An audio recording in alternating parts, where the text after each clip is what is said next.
Alright, fam. Welcome back to the channel. Welcome back to the stream that I never wanted to have. Can't believe we're actually doing this stream. I still can't believe that we fell out of the top 8 of the Champions League. It's something that's been hard to assimilate. But here we are. Why is this not working?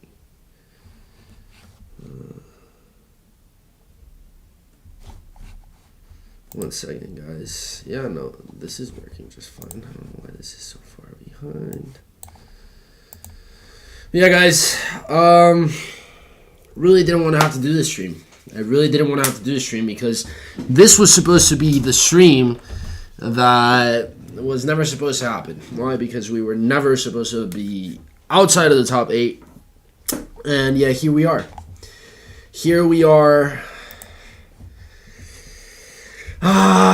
Welcome in, guys. Welcome in. We're gonna tune up the vibes because I am still depressed at the fact that we have to play in this round. I think this was a great opportunity for Real Madrid to not have to play for absolutely no reason, because I think they're playing for absolutely no reason.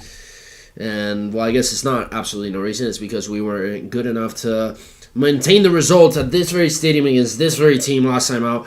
And I'm not really looking forward to this game just because of the fact that I'm frustrated about our appearance in this game to begin with. I'm trying to put the game on. We do have to talk about the starting 11, though. Starting 11 looks good. I like what I see in the starting 11. The only problem is that I've been asking for Dean Huijsen not to play. I've been asking for Dean Huijsen not to play for a really long time. I would like to see Carreras play at center back. If you're not going to put in Asensio, because Asensio is suspended, we'll get to that in a second. But I would like to see Alvaro Carreras play more center back. I think it's time to bench Huijsen. Huijsen is a bit of a liability. I don't remember the last time Huijsen's had a good game outside of the Club World Cup, which I think says a lot. It says a lot. So, yeah, guys. I like what I see in the starting 11, though, because the truth of the matter is we don't have a better center back option than Dean Huijsen currently, unless you want to sacrifice Tchouaméni. Whoa! No copyright. Give me a second, guys. I'm trying to put on the game on the TV.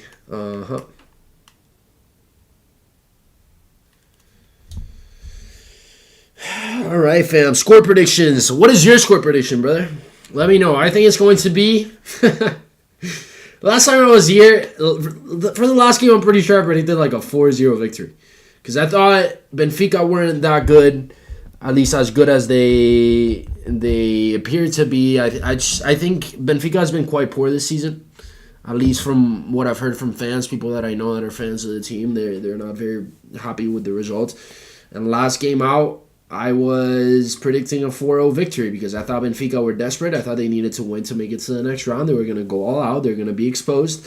And we kind of realized that we're the ones getting exposed. Why? Because that's just the way it goes. This Real Madrid team is terrible defensively. But today is the perfect chance to redeem ourselves because we're playing against the same team that embarrassed us because... I mean, I have nothing against Benfica. Absolutely nothing against Benfica. But they did make us look... They made us look pretty bad. I mean, we fell out of the top 8. And all of a sudden... it was due to... the goalkeeper scored the goal at the last minute, which is crazy. Honestly, I was happy for Benfica. Honestly, it's a pretty cool story. But I don't know, man. I don't know what's going to happen tonight. I'm not really looking forward to it, to be honest. But it is a Champions League night, guys. And Real Madrid is different in the Champions League. It is a Champions League night, guys. Dean Huijsen again at center back. I am not happy about this. But when you really think about it, I think Arbeloa didn't really have much of a choice in terms of lineup. This is the lineup. I want Arda Güler to play more as a number 10 than on the right side and let the two strikers up top be. That's what I want to see, but I don't know if those are the tactics that are going to be implemented. But I'd like to see Arda Güler at number 10. I think he He plays better. He plays a lot. He's more free. Score prediction 2-2. I don't know, man. I think Real Madrid has something to prove. The thing is, as I said, last time out, I predicted a 4-0 victory, and look how that turned out. So, I don't know. Here we go, guys. Game started. I need a...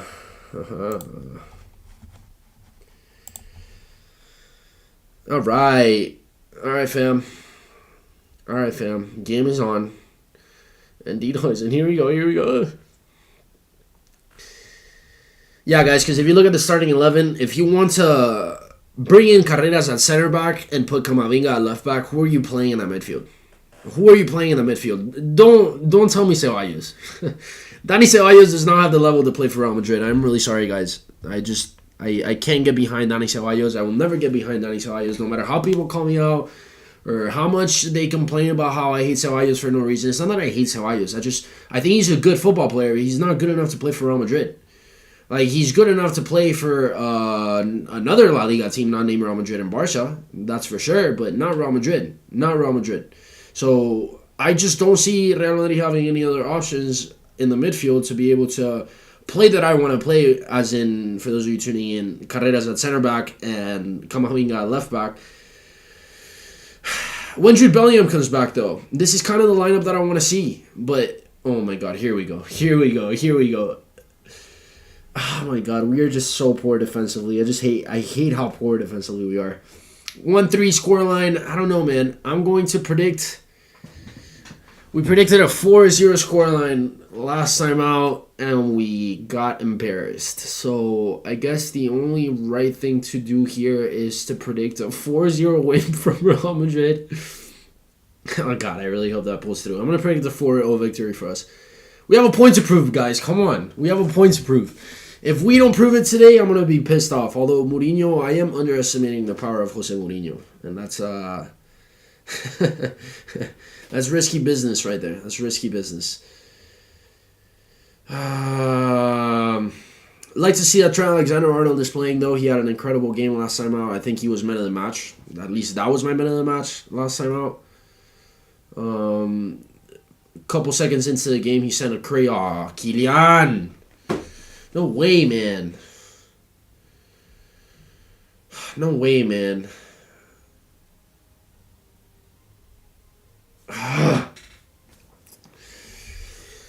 Oh my god.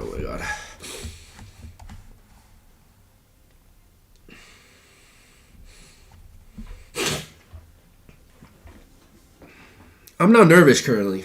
I don't know about you guys, but I'm not nervous. I'm not nervous about this game, which I think is wrong.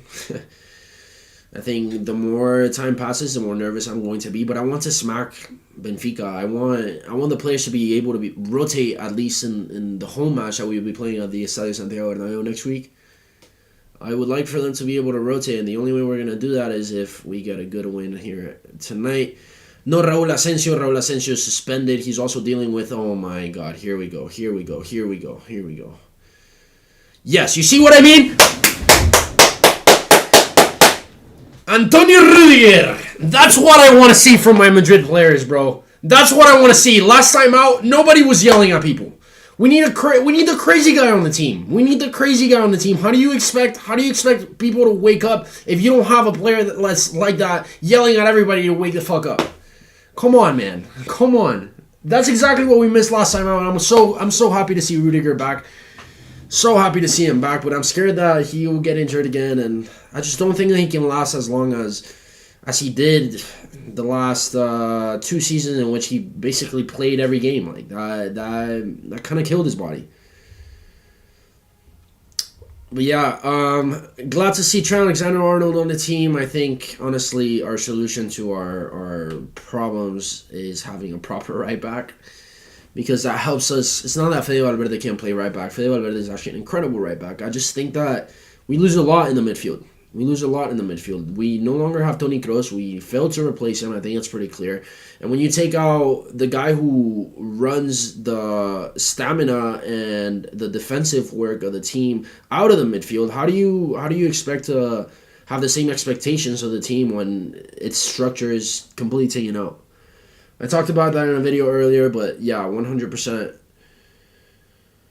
Come on, Vinny, come on. Baila, Vinny, baila, baila. Vinny on the attack, Vinny on the attack, Vinny. No, man. Kylian is way off, man. And I don't even know if that was Valverde's poor pass, but I don't know what's wrong with Kylian, man. He does not look... I really hope that he's not forcing, because I don't want him to get more injured than he already is. Again, we're having to play these games unnecessarily. And the last thing I want is for players to pick up injuries in this game, because I am going to be so frustrated. What a play by Carreras. Carreras is an incredible signing, guys. He was honestly the signing that I had the least faith in when he signed. I wanted complete different left backs when we signed him. I was more into Theo Fernandez. Theo is already part of La Casa. He already went through the Real Madrid process, and he's a Madrid fan, and I think he was a great player for the Xabi Alonso system role. Oh my God, Kylian. I'm telling you, I'm scared Kylian's going to get injured in this game, and I'm going to lose my absolute scheiße. Yeah, guys, glad to see that we have a right back. What else? What else? Monaco scored. Who's Monaco playing again? That's actually something that I want to get. Give me 1 second. Obviously, like, other games right now are not as important to me as... Why is a French team playing a French team? I thought that was a rule. That's interesting. Damn, Galatasaray beat... Oh my God. Galatasaray beat Juventus 5-2 today. That's wild. That is wild. That's crazy. I was not expecting that. Monaco's beating PSG. I'm pretty sure that PSG could potentially face Barca. So I really want PSG to go through. Even though I don't like PSG, I don't want them to win. I'm pretty sure that they would... There's a possibility that they would play against Barca if they make it into the round of 16, which I expect them to. Monaco is not that good. Monaco is not that good a side. They've been struggling this year. They have some shiny names, but they're not that good. They're not that good, so...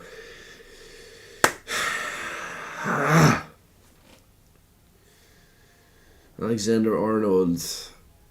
Alexander-Arnold.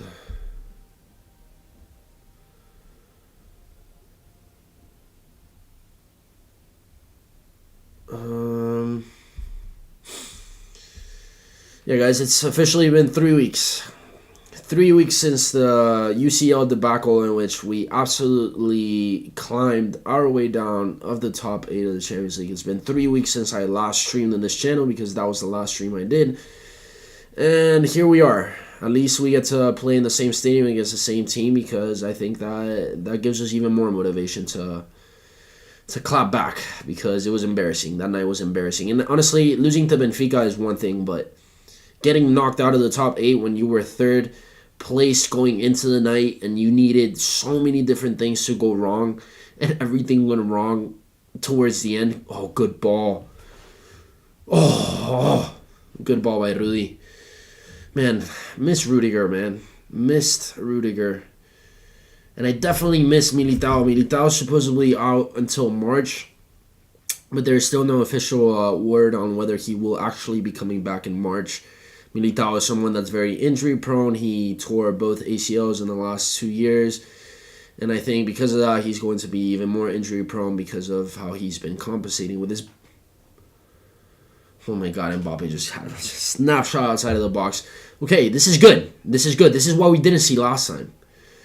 This is not at all what we saw last time. And obviously Jude Bellingham is out. I think he is the piece that would allow us to play with Carreras at center back instead of Dean Huijsen, so that Camavinga can play left back. But I think the last game that we played against Benfica, Jude Bellingham looked really bad. He was walking the field. He was watching everybody play around him. I think he's the reason why we got so exposed on the left side of the field, because Carreras had absolutely zero support. And I think that with Arda Güler playing as number 10, Camavinga playing at the center mid position. Fede Valverde back in the midfield. I think we're going to be a lot more solid in the back. I don't expect to concede 4 goals today. But this Real Madrid team is terrible. And Dean Huijsen still causes a lot of doubt within me. Rodrigo is also suspended. I don't know if he's recovered from his injury. It is expected for him to be back against Osasuna in the weekend, though. So I'm excited for that. I think Rodrigo's been in pretty good form over these last couple of months. He didn't start off very well, that is for sure. But yeah, it's interesting. It's interesting. Real Madrid have a lot more possession than we did last game against these Portuguese, the Portuguese side here, Benfica. And I thought it was so funny that we concede a 90th minute header from a goalkeeper in the same spot, in the same box that we scored a 93rd minute goal to tie the game, the Sergio Ramos minuto 93 header. I thought that was so funny. It's like luck is turning on us, you know? But I still can't believe we're streaming right now. I can't believe that this is what we're doing. Are you going to Bernabeu for second leg? Yes, I am, brother. Yes, I am. For those of you who want to... Well, that's the plan, guys. Tickets are expensive, though, so if you want to support the channel and help me finance the ticket for that match, make sure to hit the super chats. Make sure to help the channel out. It would be greatly appreciated. But yes, that is the goal. The goal is to go to the second leg. I will be posting a match day vlog. Madrid have a lot of possession right now. A lot of possession. Which I don't really care about possession. I just want to score. I want to be effective with the possession. I am not a tiki-taka lover. I'm a rock and roll lover. Okay, come on. Arda, arda, arda. Bomba, bomba. Bombita, bombita. Vinny. Yep, that was a foul. Don't complain, that was a foul. That was a foul, bro. Just...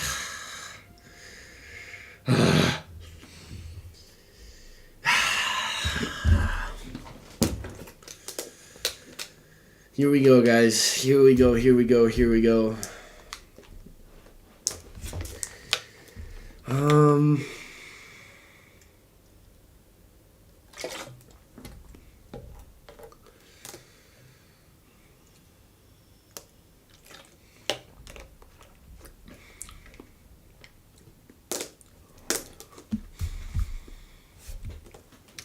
By the way, guys, who do you for those of you watching,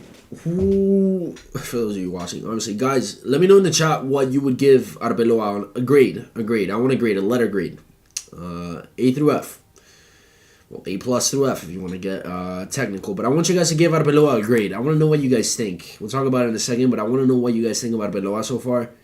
He has 5 out of 5 wins in La Liga. He has a perfect La Liga start. He's actually 2 games away from having the most perfect managerial league start to a Real Madrid managerial career in the history of the club. So I think that's pretty noteworthy, especially when he beat a third place Villarreal and the most informed team in Spain since the beginning of December, which was Real Sociedad. I think Arbeloa has proved himself in the league, but obviously I find it really hard to give him a good grade after we got knocked out by Albacete with the Copa del Rey, which Here we go. We got knocked out by Albacete, which was embarrassing, and then we got knocked out of the top 8 of the Champions League, which was also embarrassing. So I find it really hard. To give him a good grade. But I want to know what you guys think. What do you guys think of Álvaro Arbeloa so far? I would love to know what you guys have to say about the guy. I don't think he's done a bad job, but he hasn't done a good job either. It's kind of iffy. I would give him a B plus or an A if A plus is the highest. That's interesting, man. That's interesting. I think, I don't know, man. I would give him either a C plus or a B minus because I think he's done things pretty well. I think that he's motivated the squad, but I just think that his only 2 losses as a Real Madrid coach have been so embarrassing that I just Because we can decide how it would turn when we have the full team. That is true, man. That is true. That is true. We do not have the full team. Not everybody's fit. Here we go. Here we go. Why can't we defend set pieces? Like, seeing someone head the ball inside that box gives me so much PTSD. So much PTSD. Oh my god, what is this? Where's the midfield? Where's the midfield? We're just letting them shoot and like cross the ball however they please. Like what?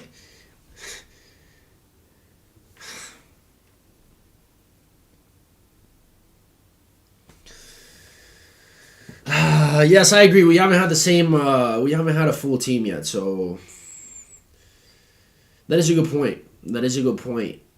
I still think Arbeloa has made some mistakes. I think in the Benfica match that we lost, I think he needed to take out Jude Bellingham. Jude Bellingham was walking the field. He wasn't doing anything. And he should have left Arda Güler playing. He should have left Arda Güler on the field. Arda Güler deserved to keep playing. And unfortunately, he decided to take out Arda Güler, which I think that's when we lost the game. I think at that point we lost the game. Of course, my TV goes out. Come on, come on, come on. Baila, Vini, baila, Vini, baila.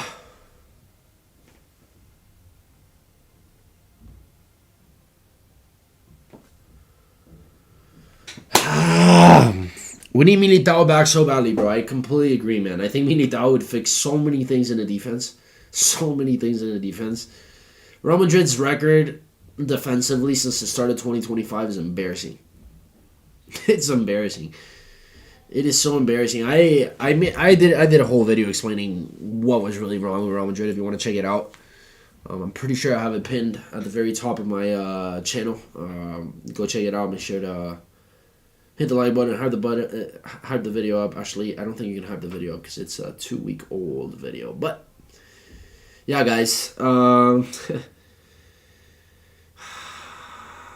I want to see something positive, man. We are missing Elliot Militao. I do think that. I think you're right, man. I think for what he's been given. Oh my god! Oh my god! Arda Güler, man. Arda Güler is so dangerous, man. He's so he has his games where he just disappears. Like, you have to be honest. Like, he has his games where he disappears, but most games he's dangerous, man. He's dangerous, and he's hungry to prove himself. He has a quote in which when he won the Champions League with Real Madrid last time out, obviously he didn't really get many minutes. He didn't really play. He has a quote saying that he feels it doesn't feel right to celebrate this win for him because he doesn't feel like he contributed. And I like that. I like that from a player because it shows that he's still hungry to prove himself. And Arda Güler, I think Arda Güler has been the hungriest player on the field all season long. All season long. Obviously, Kylian Mbappe is always hungry for goals, but yeah, man. You should have seen my reaction when he scored that goal in the Euros. Who was it against, man? I think it was against Georgia. I'm not sure, man. I'm not sure whether it was against Georgia, but Georgia, yeah, I think it was against Georgia. When Arda Güler came in, he wasn't doing anything. He wasn't playing well. He was losing ball left and right. What a ball. Oof. But then he went on to score that goal. I went crazy. I went absolutely crazy. Arda Güler has that kind of power. He has that kind of leg power. And I'm telling you that as the person who pays the most attention to the pregame warm-ups, at the Bernabeu, I can tell you that that guy is prolific with his outside-of-the-box shooting. Oh, what a ball! No! Bro, what a ball, man. What a ball!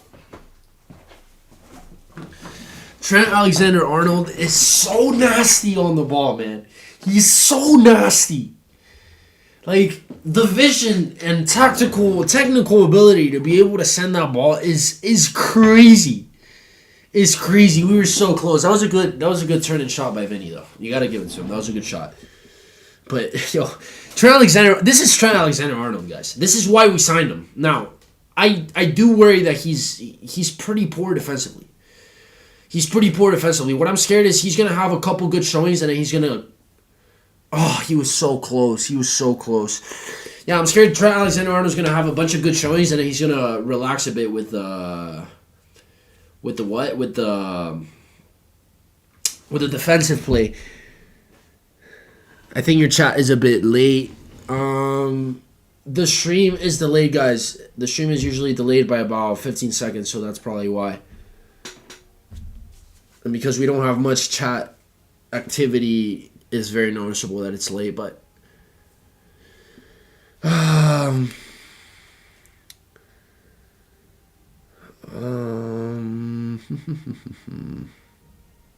Monaco 2-0? No way, man.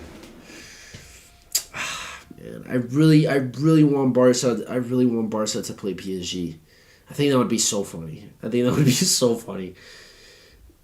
Man. I can't believe we missed that. I cannot believe we missed that, man.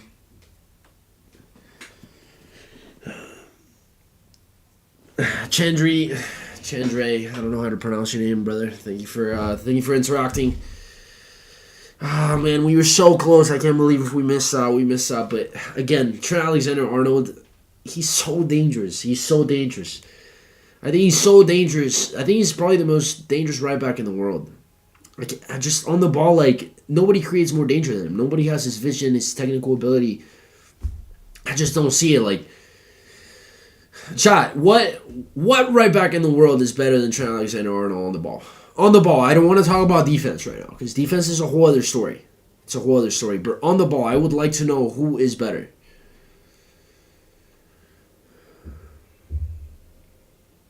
Chand Race. Yeah, that actually that actually helped quite a lot, brother. Chand Race. Where you from, brother? Where you from? Let me know. Let me know where you're from. I'm interested. I'm interested where the fans come from. Oh, yo, Trent Alexander-Arnold is cooking. He's cooking. Oh, yo, the pass was bad. But yo, he just did a Zidane roulette in the back line right now. He was a signing that I also wasn't very excited about. Him and Carreras were the two signings that I wasn't very excited about. I was excited about Dean Huijsen, unfortunately. I say unfortunately because, like, how am I supposed to be happy? How am I supposed to be happy with what he's shown so far? I was so excited with him after the Club World Cup. What I talked about in my matchday vlogs at the Club World Cup was how excited I was to see Dean Huijsen grow in this team. And I'm still excited to see him grow, but I just think that he needs to be benched, man. He just can't keep playing and have poor level of play over and over and over again. Look at that. Dean, bro. Missed the tackle.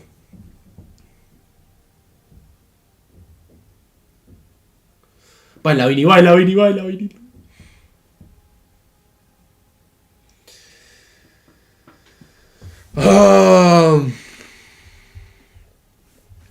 India, shout out to my Madridistas in India. It's 1 a.m. here, midnight. Well, honestly, I grew up in the Americas, so I'm kind of used to games being significantly early that it is here. It's 9 p.m. here right now.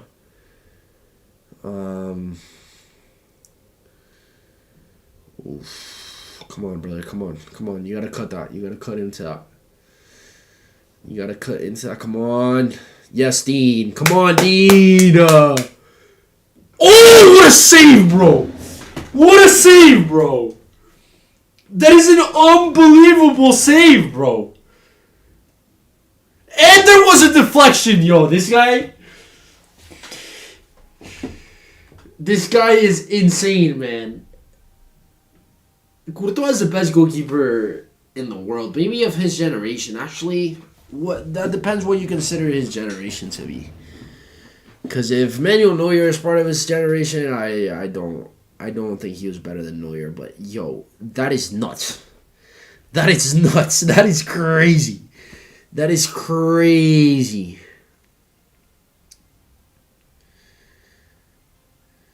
Oh. Yeah, man. What would we do without that guy? We would be a mid-table team. We wouldn't have.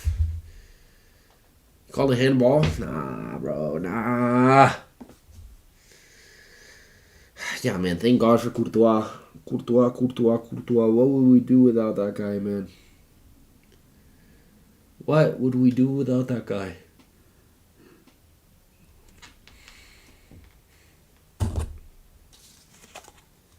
Good ball.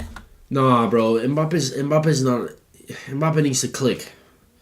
Mbappe's not connected into the game right now. Like, I don't know what he's... Every time he's touched the ball outside of that shot that he had from outside the box, it's been ass.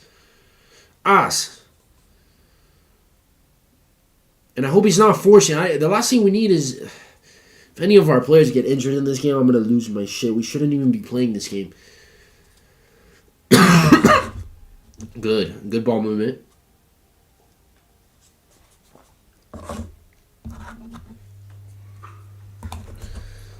I'm telling you, Kylian needs to lock in. Kylian Mbappe needs to lock in. Kylian Mbappe is not locked in. And if Kylian Mbappe is not locked in... After the last game, when we beat Real Sociedad, and Kylian Mbappe didn't play, I realized, and this was honestly something that I had already realized, but I didn't really understand what was tactically impacting Vinicius in a negative way. I just think Vinny has so much more space when he has a real number 9 in the box. I've said that before. I think that helps the winger have a lot more space to do his thing. Oh, come on. No, Kylian, bro. ¡Qué bonita, Vini! No, papi, pero es que nadie llega. Nadie... Falta de hambre, weón. Ah...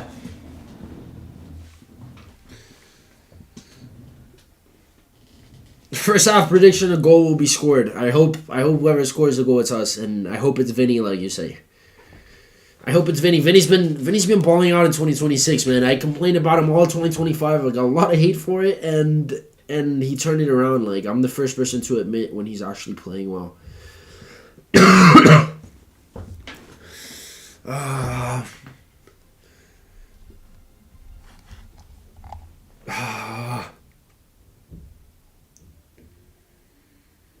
Come on, man. Come on. Bite. Yes, good job. Good.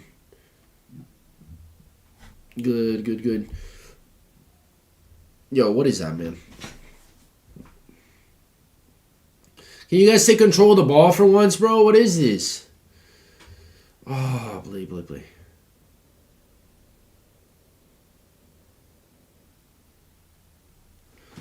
Let's swap.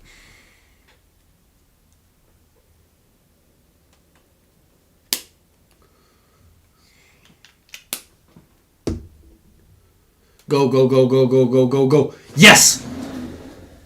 Oh, what a ball that would have been. That would have been such a crazy through ball.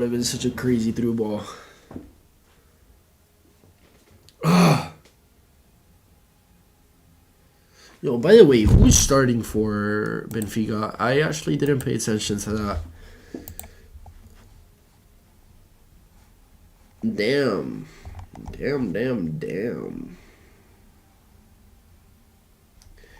Damn, no Richard Rios. That's very interesting.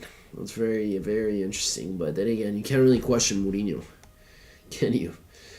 You can't really question Mourinho. So...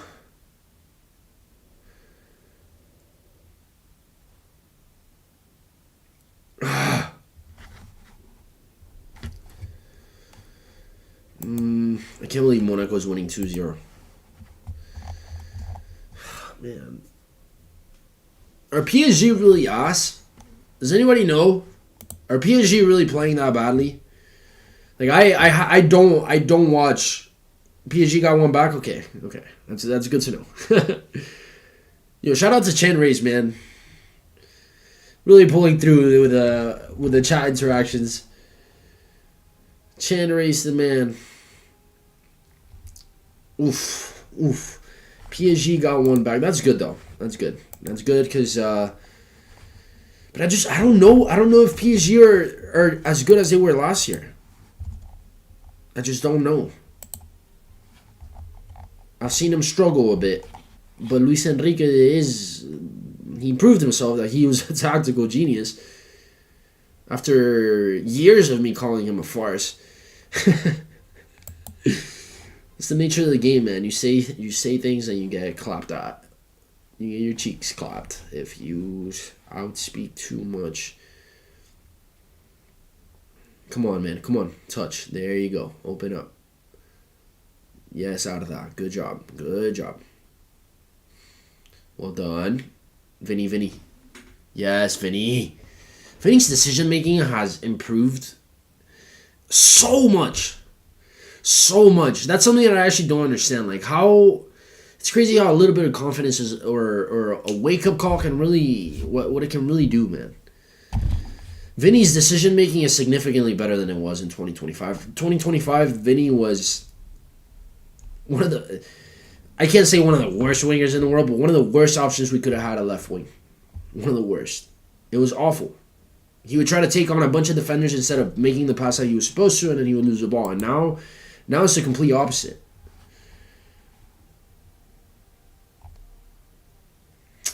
Okay. Yes, sir, brother. Yes, sir. We watch together. That's the whole point. That's the whole point.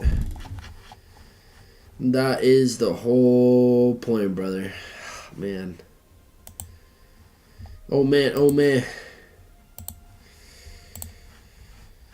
I'm still annoyed that we have to stream for this match.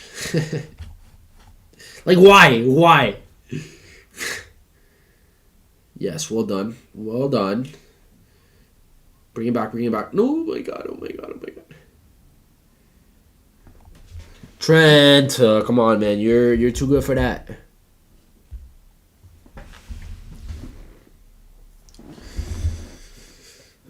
Come on, brother, come on.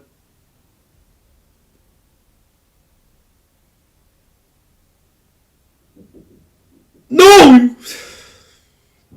Every time they cross the ball in here, I get so scared. Every time they cross the ball at Dean Huijsen, I get so scared.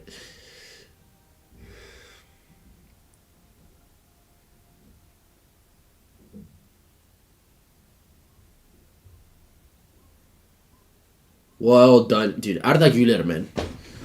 Arda Güler. What a player, man. Yo, Mbappe, bro, run! Bro, I'm out here. I'm Mbappe's #1 advocate. I defend him better than any lawyer could. And this guy's out here walking the field. Now, I don't know if he's 100% fit. I'm a little scared about that knee, and I'm a little scared that he has to play this match. I gotta stop complaining about the fact that we're playing this match. I just have to accept the reality. Yes, every single cross makes my heart drop. Especially when it's directed at Dean Huijsen, man. Especially when it's directed at Dean Huijsen.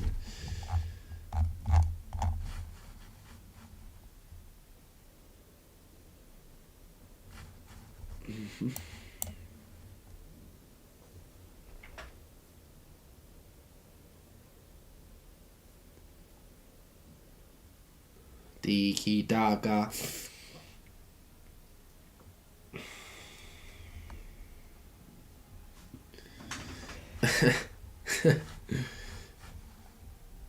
Come on, man. Come on, guys. Come on, guys.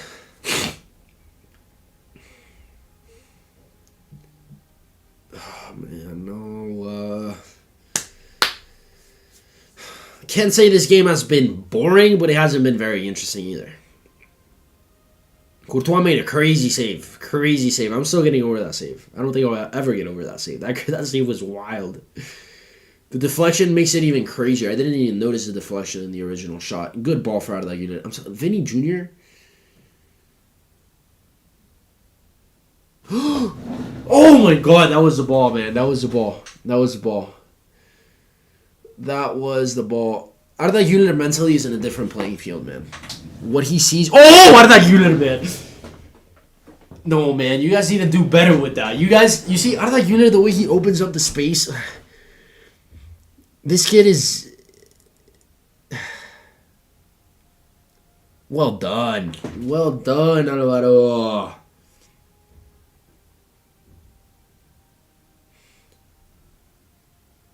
See how hungry Arda Güler is?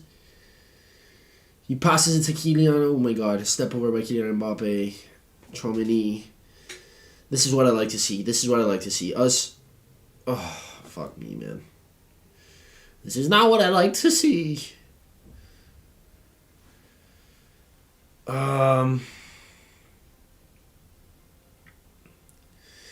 They really want to foul Vinny, man. I feel like Vinny always gets fouled. Always. Except when he doesn't, he's diving. It's true, man. Like, Vinny is he either gets cracked or it's a dive. Like,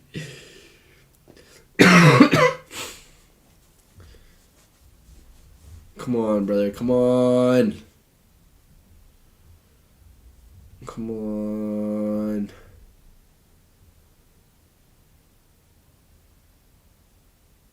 What is going on? Did they stop play? I literally have the camera hovering over the middle of the TV, so there are certain things I can't see. If I could show you guys, I would, but I can't because that's the camera, so. Ow. Ow, ow, ow.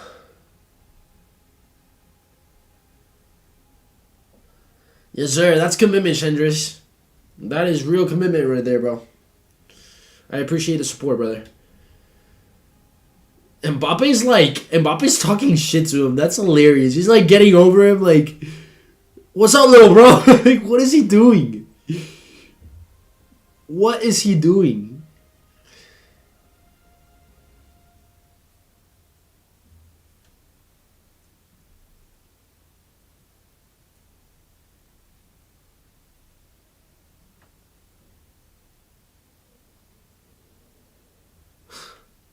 Yeah, that's a tough fall. That was a really hard fall. What was Mbappe complaining about? Yeah, like, what is Mbappe beefing with, man? What is Mbappe beefing with?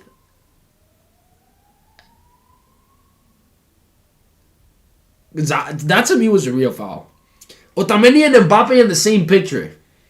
By the way, Mbappe burned Otamendi in the 2018 World Cup. France versus Argentina. Arguably the best match of that World Cup, which in my opinion was the worst World Cup I've seen in my life. Actually, I don't know. Maybe South Africa. The thing is, that's the only World Cup that didn't leave me with a bad taste in my mouth, so I can't really complain about South Africa. Every World Cup since, I have a love-hate relationship with the World Cup, I'm not gonna lie. I prefer the Champions League.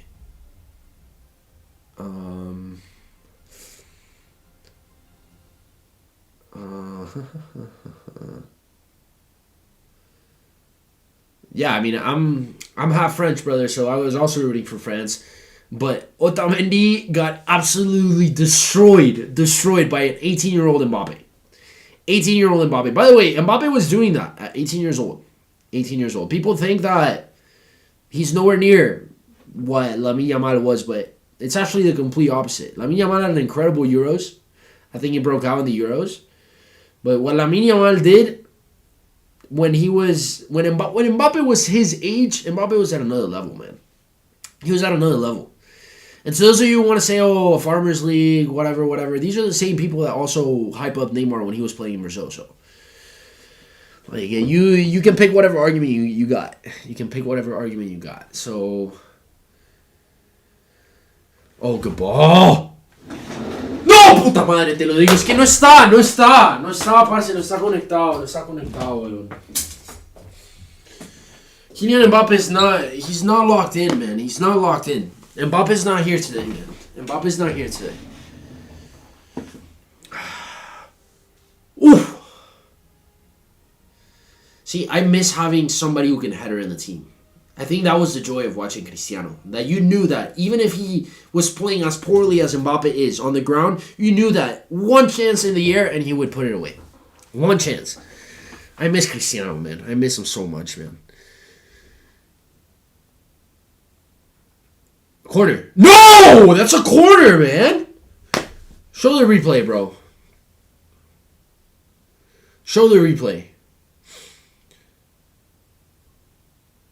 Oh, what? That was a perfect cross, too, man. Watching Trent play is like watching a right-back version of David Beckham, man. I'm sorry, but it is. I don't think David Beckham would have been that good and that successful in this day and age playing as a midfielder, because I think pace plays a big role in the type of position I used to play. But as a center mid, David Beckham was, honestly, what am I talking about? David Beckham was a long ball merchant, but I think he was pretty good at what he did. So, but Trent Alexander-Arnold is very similar to David Beckham, man. Very similar to David Beckham. What a cross, man. I'm telling you, Mbappe's not here today, man. If Mbappe was... Oh, man. It's funny because the team today is showing up in the way that they didn't last time out when we were here playing in the stadium against this team. And Mbappe was the only one that showed up with Courtois. Now, well, Vinny played pretty well, and I thought United did too. But you know what I'm getting at. You know what I'm getting at. And now Mbappe's not here, man. Mbappe, the team showed up, but Mbappe's not here. Mbappe's a goal scorer. All he needs is one. All he needs is one. And it can change the entire dynamic, not just of the game, but of his play in the game. So we have to be patient. He hasn't been playing well lately, though. That was a foul. Oof. Oof, bro. Ah. Yikes.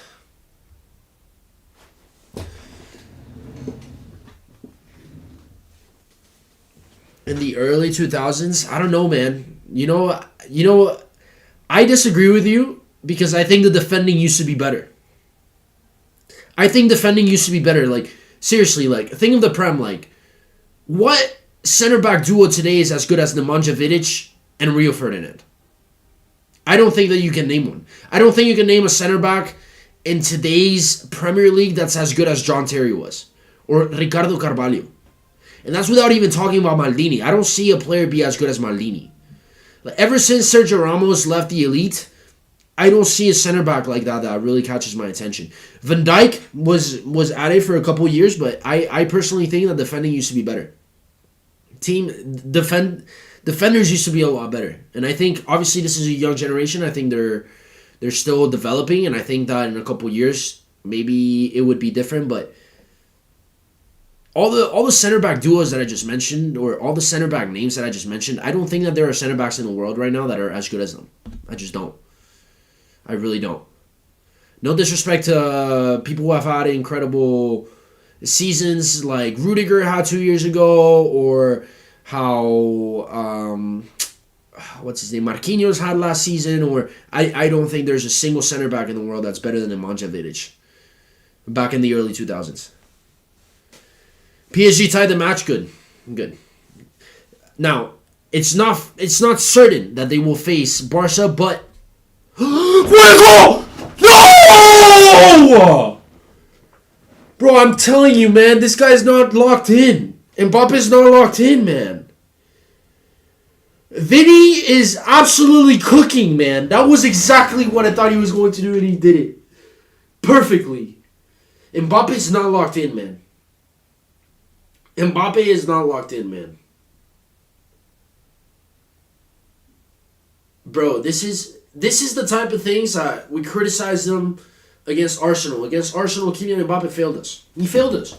He had 2 good chances in the first leg that he completed. Oh my god, no way he missed that, man. What a fucking play by Vinny, man. What a play by Vinny, man. Yeah, man, but this is Mbappe. This is the most expensive player in the world. On a transfer market value, he's the best player in the world currently. There's no better player in the world than Kylian Mbappe right now. There's no way that, weak foot or not, this is Kylian Mbappe. Oh! No way, man. I'm telling you, he's just not there today! Mbappe's not locked in, bro. Mbappe's not there today, and that was a good play. He opened up the space wall. Oh! No way, man. Mbappe needs to pull through, man. What is this? Vamos. Yes, Kylian. Oh, what a ball! Oh my god. Okay, but Mbappe is not playing well, but he's dangerous. Oh, I like the danger we're creating. You see, this is what we should have done last time out. We wouldn't be playing We wouldn't be playing today if we did this last time out, man.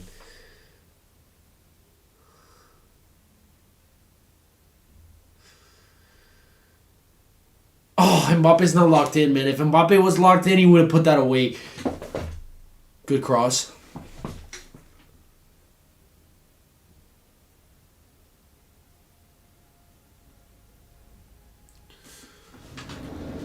Arda. Couldn't shoot. Yes! Oh my god, bro! He saved it. He saved it. Yo, Arda Güler is nasty, man. Let's see it. What a save, man. What a save, man. What a fucking save, man.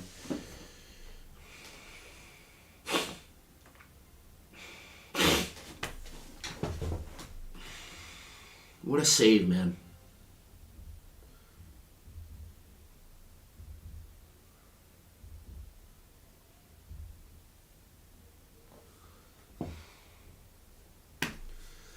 Yo, I don't want the half to end right now. We're playing well. We're on top of them. Come on. I want Chen Race's prediction that Vinny will score a goal to come true. We have 2 minutes to go, man. 2 minutes to go, man.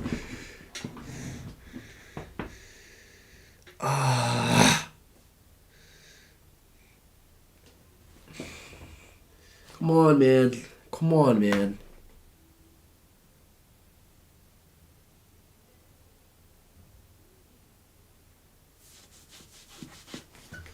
Come on, man.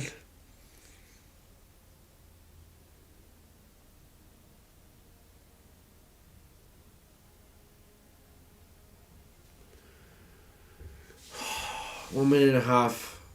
We're playing too well right now for this half to end like this. Come on, Kylian, cook.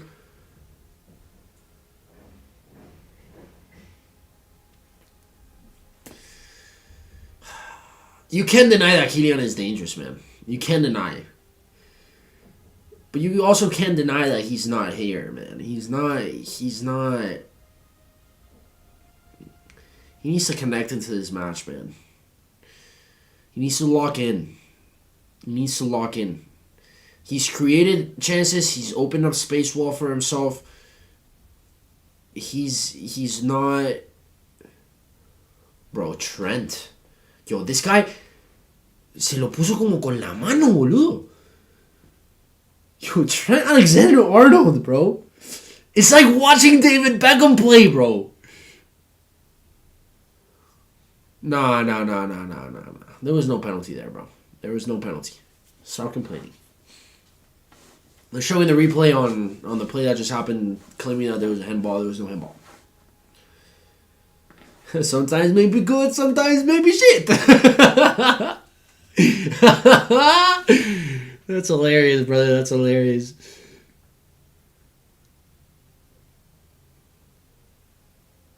Vamos, Antonio. Vamos, Antonio. Oh, okay. Dean, bro, you gotta hop for that, bro. Come on, Dean. Call a half.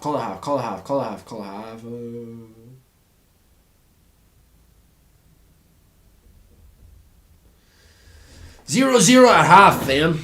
0-0 at half. Don't know how I feel about it. But listen, where we were last time out, we can't really complain, man. I'm pretty sure we were 2-1 down going into halftime last time out. But Kylian Mbappe was there. Kylian Mbappe was locked in, man. He was there. Today, Kylian Mbappe is not locked in, man. It's funny how this works. Yeah,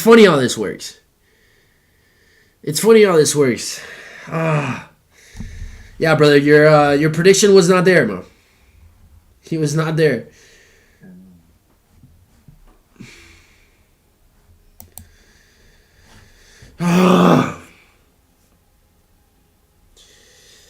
I don't know how I feel about this half, guys. I think the team looks very well set up defensively. I think because Jude Bellingham last time out was kind of walking the field, he was creating a lot of instability defensively because he wasn't where he was supposed to be. And I think with this formation, it's kind of fixed, but they did have a really good chance. The Courtois saved, I don't know how he did it. I don't know. It was deflected as well. I don't know how he got that. He kept that out of the goal, but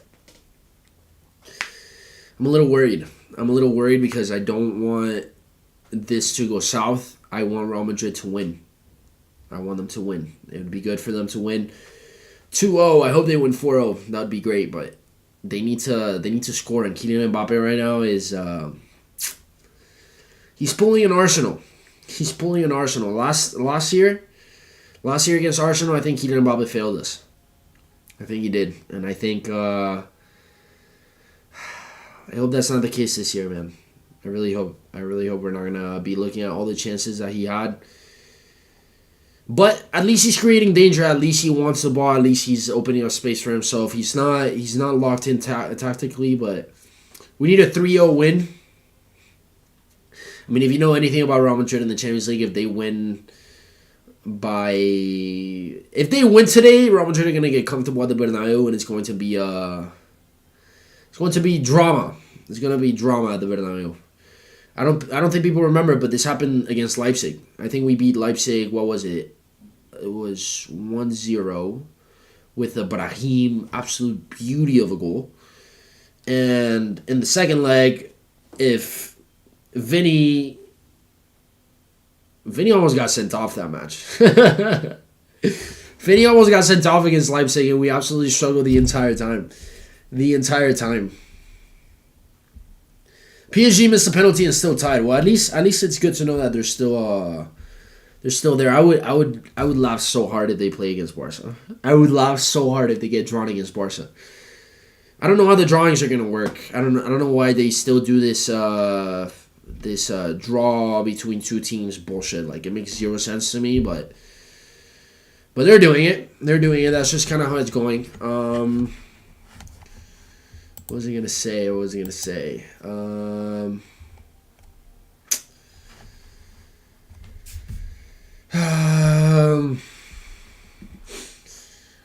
Yeah, guys, we were talking about Alvaro Arbeloa earlier.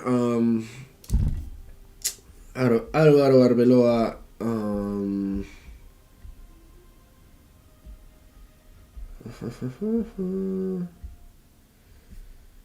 Alvaro Arbeloa. The only person response to my question was Chan Rays, but I want to know what you guys think of Alvaro Arbeloa. What would you give him? Letter grade. What would you give him? A+ to F. What would you give Alvaro Arbeloa so far? He has 5 out of 5 wins in La Liga. He is 2 wins away from having the best league start in Real Madrid's managerial history. He did beat the most informed team in Spain, which was Real Sociedad. He did beat the 3rd place team in La Liga during these 5 matches, which was Villarreal. But then he has the rest of the matches that he's played. He has 1 victory in 3 games. That is 2 UCL games and 1 Copa del Rey match. Obviously, his first match was a loss. What a save by Thibaut Courtois, man. What a save.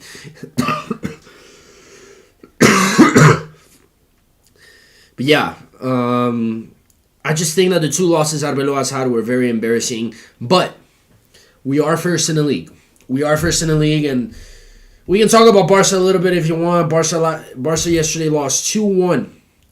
2-1 to Girona. Which, there's a lot that has to be said about that game. I'm gonna release a video soon. I'm waiting for the right moment. I want a Barca debacle to take place. I think last week it would have been nice to maybe post it, but no, I want to wait for something bigger. I'm also very superstitious. I don't want to jinx anything, so I don't want to talk bad about a team. But I generally think that Barca fans fail to realize that this team is very overrated. And listen, I think offensively, Barca are the best team in the world. Barca are the best team in the world. Offensively. Defensively, they're not top 10. Not even close. I think they're actually one of the worst sides in Europe, defensively speaking. And I think for that reason, I don't think that they have a chance of winning this Champions League, man. I think you have to have some sort of solid defensive play to be able to win the Champions League. I don't think the team has ever won the Champions League solely off of offense. I don't think it's ever happened.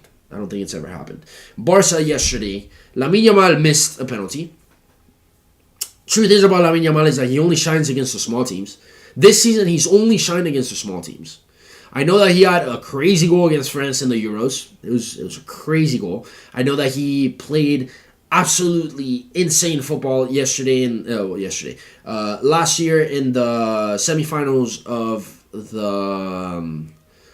the Champions League. He played very well against Real Madrid last season, but this season, Lamine Yamal hasn't done anything against big teams. Nothing. He scores against Elche. He scores against the small teams. Yesterday, he missed a penalty, which I think is funny, and I think it's something that we need to talk about, because how much have Barca fans been complaining about the penalties that we get? They complain that we get penalties. They complain that we rob, that referees are lenient towards giving us more penalties than any team. Yeah, we score the penalties. We score the penalties. It's like the equivalent of Messi fans who say Penaldo this, Penaldo that. Brother, Messi won a World Cup thanks to penalties. Thanks to the refs. Messi won a World Cup thanks to the refs. Thanks to the penalties. But hey, he scored them. He scored them. So how can you really... You can't give Messi shit. You want to give the refs and the calls shit? Sure. But you can't give Messi shit. He did his job. Lamine Yamal yesterday failed to do the job that Barca fans have been making fun of us for. Oh, Barca. Barca fans they're hilarious. And listen, I know Rafinha and Pedri are missing. I get it. Pedri, to me, is a very big part of the tactical aspect of Barca. Rafinha, to me, is the best player on the team. It's not even close. But that's kind of what Barca fans are hiding behind. That's what they're hiding behind. And I don't think it's fair when, we've been dealing with quite a lot of injuries. The reason why we're so shit defensively is because we're missing our best defender, which is Militao. We have been playing without a real right back for a while, which means that the guy who leads the defensive troops in the midfield is missing. You don't see us talk about that. You don't. Mbappe didn't play in the Supercopa. He didn't. Mbappe was injured. Mbappe came in for 10 minutes and he didn't do shit, but he was injured. Mbappe didn't do anything in the Supercopa. Why? Because he was injured. Barca fans they're hiding behind excuses, and I think it's so funny now that they're complaining about the refs. Rafinha, let me see if I can pull this up. Rafinha yesterday started saying that it's really hard to be able to compete in La Liga when the rules aren't applied the same to you. Bro, this is the same team. Flick, Laporta, the players, saying that, we're not Real Madrid standards, we're not going to complain about the refs. Guys, put Negreira aside. We're not going to talk about Negreira. Spanish referees are dog shit. They are ass. They're booty cheeks. Spanish referees are booty cheeks. Forget about Negreira, forget about corruption. Their level of refereeing is terrible. Terrible. And now that Barca fans are being impacted by how bad they are, they want to complain about the refs, but last year they were making fun of us for complaining about the refs, weren't they? Huh? So what about now? The truth is, Barca fans are the fandom that is most hypocritical in the world of football. They're the most hypocritical fans. Whatever they say now, in a year from now, it's going to be different. It's funny because Madrid weren't complaining that Barca were being helped. No. The Negreira talk is aside. The Negreira era supposedly ended in 2018. Now, Real Madrid have a lot more to complain about because the same refs that were being used during the Negreira era are still playing. They're still refereeing. So obviously we're going to complain about that. But forget about Negreira. Forget about Florentino. Forget about whatever it is that you want to talk about. Whatever it is, whatever complaints you have about the refs. Spanish referees are dog shit. They booty cheeks. Emphasize that. Square that shit. They are ass. Spanish referees are ass. And Real Madrid tried to do something about that last year. They did. They complained. They try to force a change, and Barca, instead of backing them up, they made fun of us, saying that, we complain about the refs, this, that. Bro, I don't know a fan base that complains more about the refs than Barca. I don't. And I also don't think it's necessarily something that's Barca Madrid related. I think Spanish people love to complain about the refs. I think it's an excuse that they use quite a lot. I think it's embedded in the culture, but Forget about the culture. Referees are ass. They are ass. Spanish referees are terrible. They need to do something about it, and they fail to admit it. They don't want to admit. They don't want to admit that they're cheeks. They don't want to admit. So the fact that Barca are not complaining about it, I find it hilarious. I find it hilarious. They were making fun of us for not wanting to show up to the Copa del Rey final because the refs were threatening us. They threatened us for complaining about how shit they are. And instead of admitting, yes, we are poor, we have to get better. No, we're perfect. We're perfect. Spanish referees think they're perfect. Spanish referees have nothing.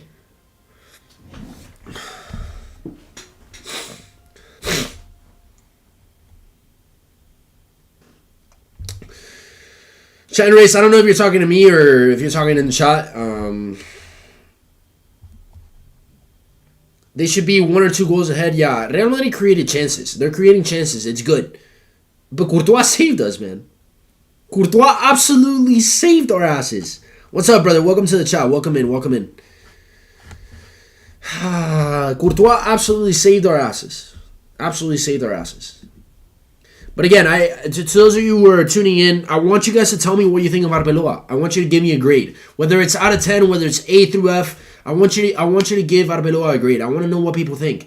Because I think Arbeloa has a C+. C+, B-. It hasn't been a bad job. I think that he has revitalized the motivation that the players have. But I also think that he's made mistakes. I think he made too many mistakes last time out against Benfica. He should have never taken Arda Güler, and he decided to take Arda Güler and leave Bellingham on the field, even though Bellingham wasn't running. And Arda Güler was the most dangerous player we had. I think he's made mistakes. I think that what he did against Albacete, if he didn't decide to rely on so many youth players, maybe the story would have been different. I think Arbeloa has shown that he could be potentially a good coach. But he still has a lot to prove. I would give him a C+, just based on how embarrassing those losses were against Benfica and against Albacete. The Benfica loss, it wasn't the Benfica loss in itself that was embarrassing. It was the fact that we were dropped out of the top 8, losing to Benfica that day. But speaking of Arbeloa.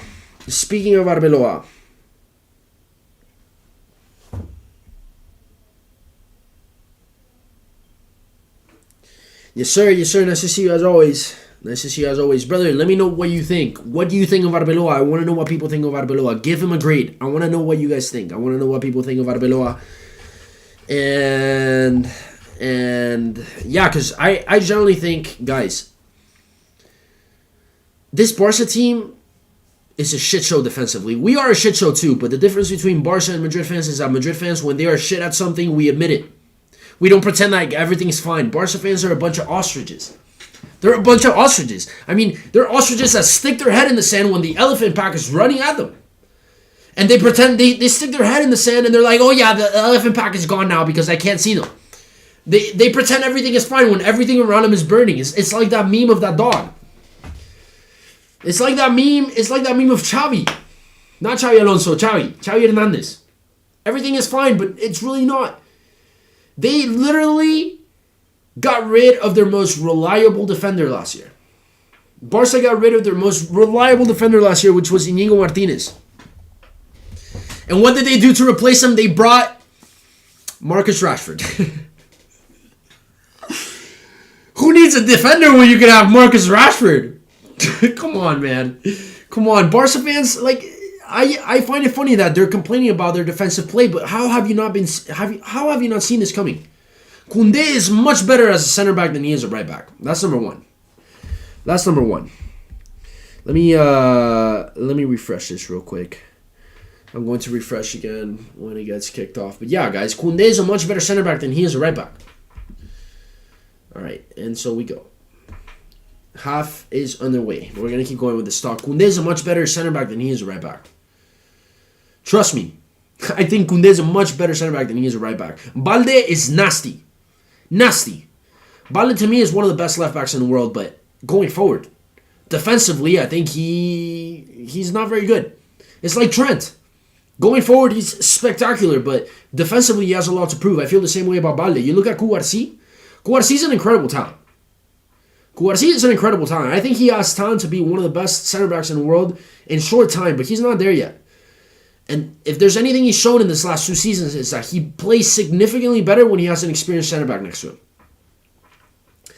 And when you get rid of your most experienced center back in the squad, and you replace him with Marcus Rashford, oh my God, what a tackle by Rudiger, man. What a tackle by Rudiger. Get up, man. Please. Okay, no, not you. Yeah, guys, when you send your most experienced and reliable defender to Arabia and you don't replace him because you're too broke to replace him or to even keep him in the squad. Mind you, I know Barca fans that were making fun of us for losing 4-0 to PSG in the semifinals. Barca fans that were saying that they would rather not even play in the Club World Cup. Mind you, we lost 4-0 to PSG in the semifinals. We made 120 million euros on the way to the semifinals. Think about that. Barca do that. They lose 4-0 to PSG in the semifinals, but they still have Inigo Martinez in the lineup. And even with Inigo Martinez in the lineup, they were ass defensively. They were terrible. They conceded 4 goals. 4 goals to Benfica in the group stage last year, in the league phase last year. They conceded 3 goals to an 8th place Dortmund team. They conceded 3 goals. And then they conceded 7 goals to Inter. And some of the goals, you look at them and you can tell that they're really good going forward, but they can't defend for shit. So when you think about all of this, the fact that Lamine doesn't really pull up against the big teams. Rafinha's coming back, though. I'm scared of Rafinha. I respect Rafinha quite a lot. I think he's an incredible player. I'm jealous of Rafinha. I'm jealous that they have Rafinha. Rafinha's an incredible player, but I think Arbeloa has done a decent job. I think he still has a lot to prove. But I think we can win the league. I don't think we can win the Champions League. I don't think we can do it. Again, you can never rule out Real Madrid in the Champions League, but I don't think that's a dive, man. That's a dive. That was a dive. That was an obvious dive. I saw that it was a dive. And I'm miles away, brother. Let's see. I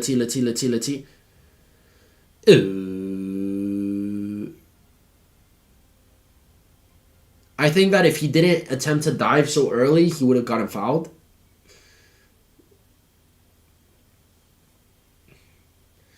Yeah, no, it's a dive. It's such a dive. Yeah, guys, I think we can win the league. Hopefully we can win the Champions League, but still a lot of time. Still a lot of things that we need to check out. Thank you for the super chat, Queen B. I really appreciate it. Much love to you. Yeah, fam. Yo, to those of you watching, if you want to support the channel, make sure to hit the super chats up. I'm trying to go to the Benfica match next week. Tickets are going to be expensive, especially if it keeps going with the scoreline, unless Real Madrid absolutely just kill Benfica in the second half. I think it's going to be expensive. Please help out the channel. Please hit up the super chats. Help us out.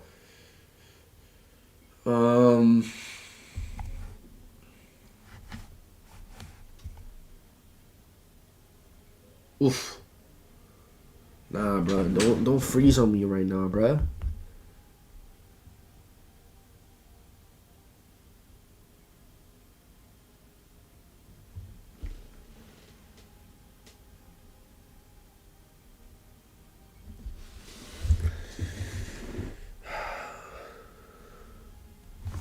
Yo, why did this thing freeze, man? Why? What is going on, bro? Dude. And they scored? Ah, my luck, bro. My fucking luck, man.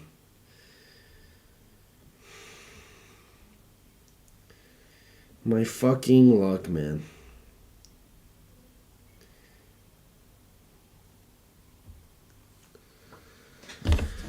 Stream froze, man. Stream froze, but hey, we scored.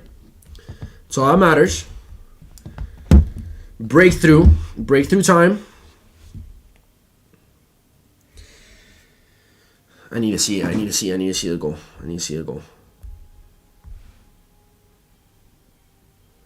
Why are they complaining now?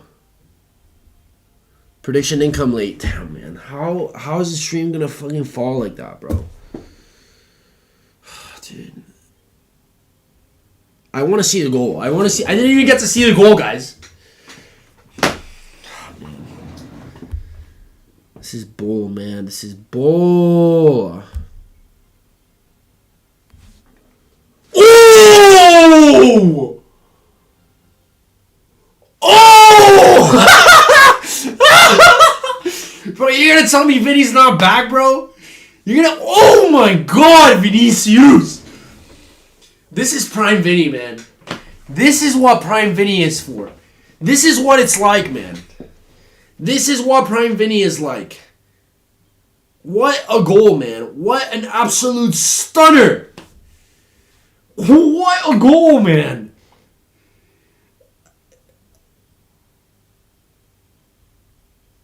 Wait, why did he get a yellow? Yo, somebody in the chat explain to me why he got a yellow. Puskas? Yeah, it was a nasty goal.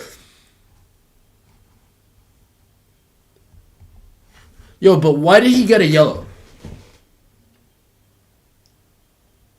Why did Vinny get a yellow, bro? Yo, no way this stream is gonna do this to me right now, man. Been winning all game. All game.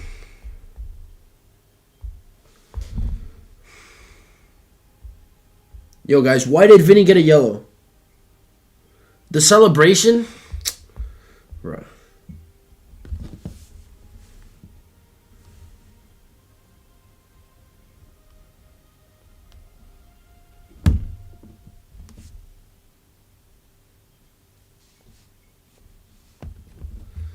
Yo, no way, bro. Why is this happening? No way, man. Yo, with all due respect, that's bullshit. How are you going to give him a yellow for that?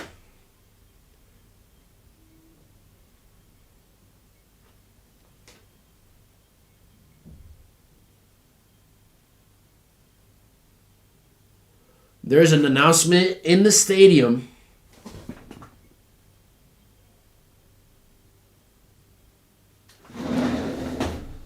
They sent him off?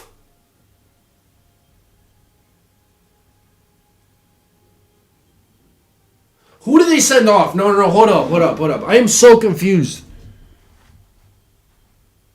No way that they sent him off, man.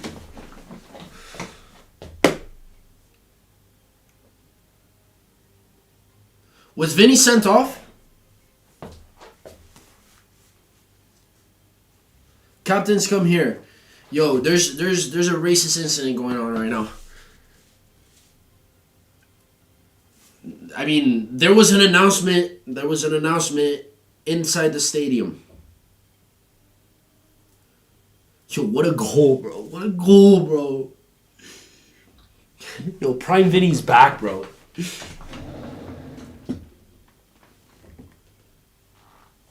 But checking what, though?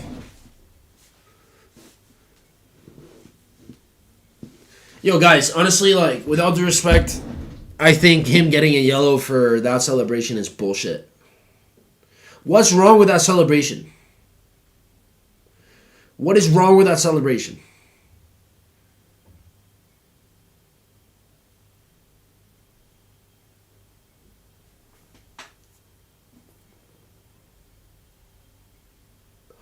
Oh! Yo, this is gonna be wild.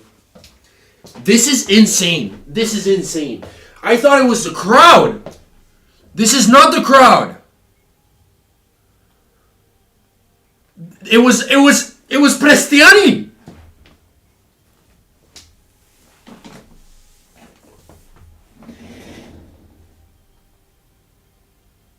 Yo.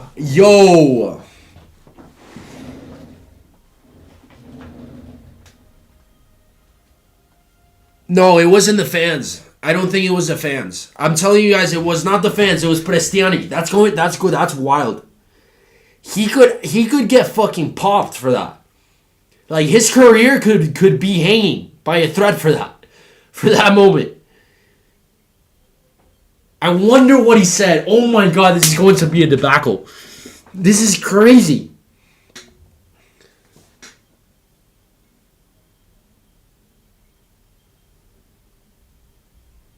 This is crazy, man.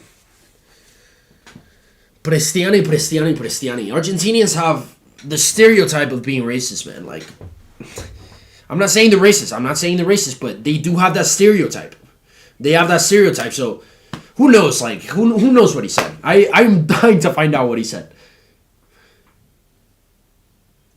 Give me this thing.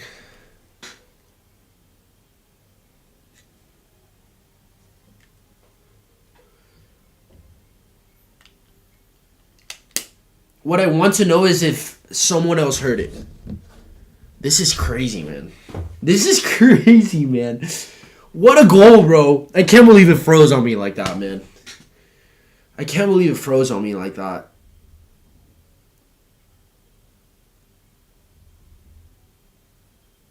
Yo, this is... To those of you who are not watching, play is completely halted right now. It's stopped. Stopped. I want to know if they're trying to figure out what they're doing. Bro, just tell Otamendi that you're his daddy, bro. Like, you've been his daddy since you were 18, bro. Yo, I want to go back, bro, but, like, I don't want to fuck up the stream, bro. Yeah, trust me, I'm pretty sure it was Prestiani.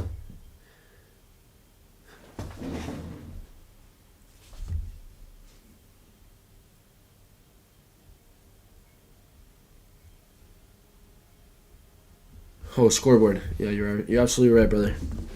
You're absolutely right.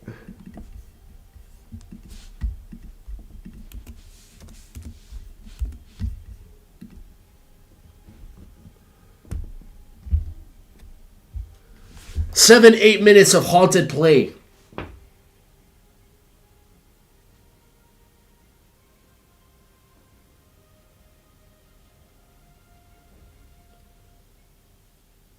Dude, I just think that the way he reacted, how quickly he reacted.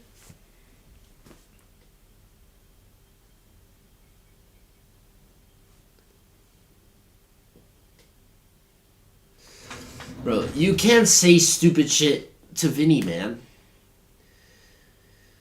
And this isn't stupid. This is something you shouldn't do, man. But, like, how dumb, how stupid do you have to be, bro? How stupid do you have to be to go say some racist shit to Vinny, bro? How stupid do you have to be to say some shit to Vinny? You think he's going to stay quiet? Say whatever you want to Mbappe, bro. Like, how stupid, bro. Like, this type of behavior is unacceptable, but how stupid. Yo, I don't know if it's going to get rescheduled like that, man.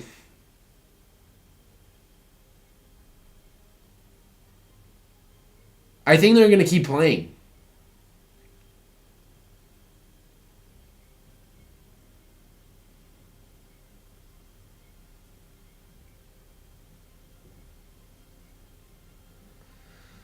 He has such a poppable face too, bro. But Estiani, dude, I could deck him in the face, man. Like, oh my god. What is going on? Yeah, bro, but like between Otamendi's the last person to be the pacifier in this situation, man. The guy cannot pacify for shit. The guy's he's a pig, bro. Otamendi's a pig, bro. Otamendi's he's a pig, bro. That's putting it lightly.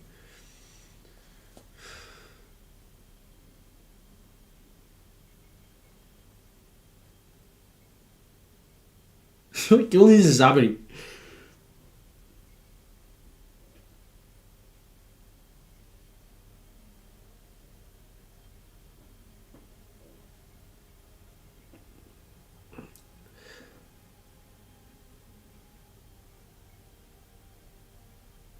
Okay, game resumed.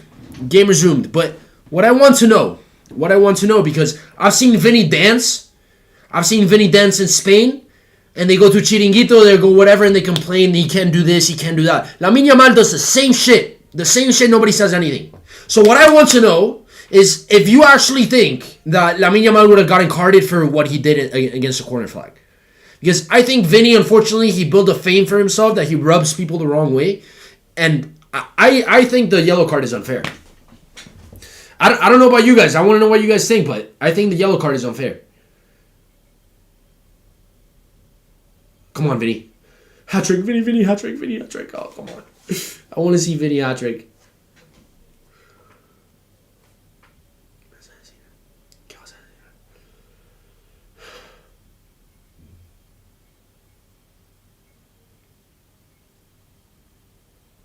Yeah, but the team was playing well. What I don't want is for them to get distracted by this. Yes, good ball. Well done. Careful. Bomba! Bro, Mbappe stopped it. Mbappe blocked it. Mbappe blocked it himself.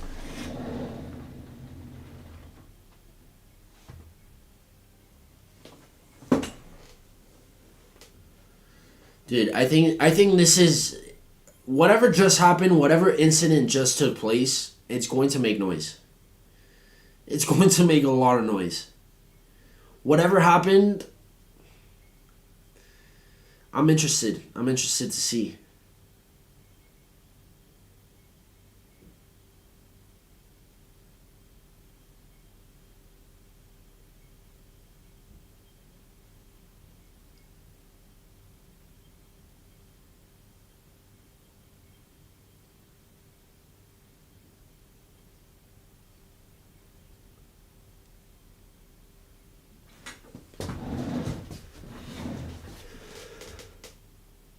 Oh, bro. Dude, but I don't want what just happened to take away the concentration that the team had. The team was playing so well. Good win. Come on, baby.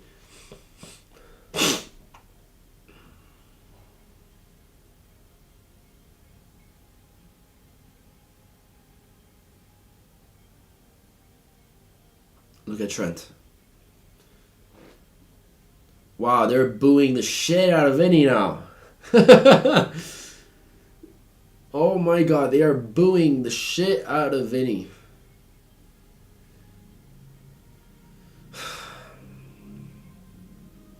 There's another goal in the stream, and the stream freezes. I'm gonna lose my shit, man.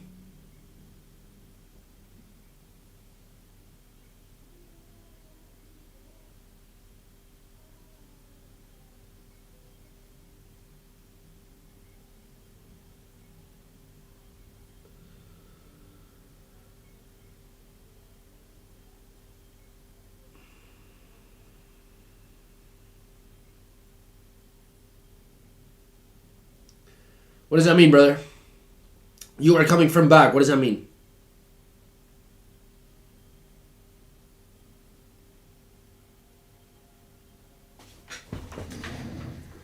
Fuck me, man.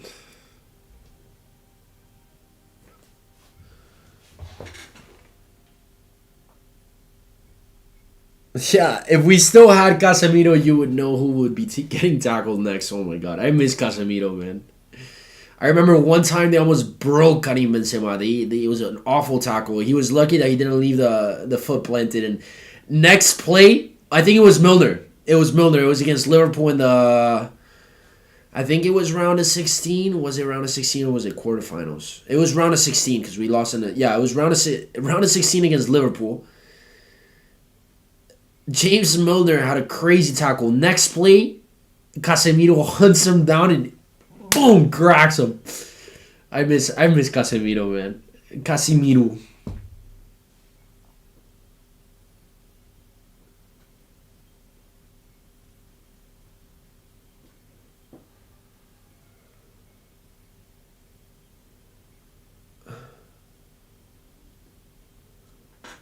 Come on, guys.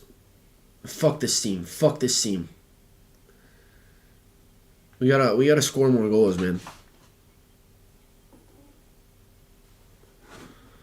There hasn't been a single sub, has there? I want to update the starting 11.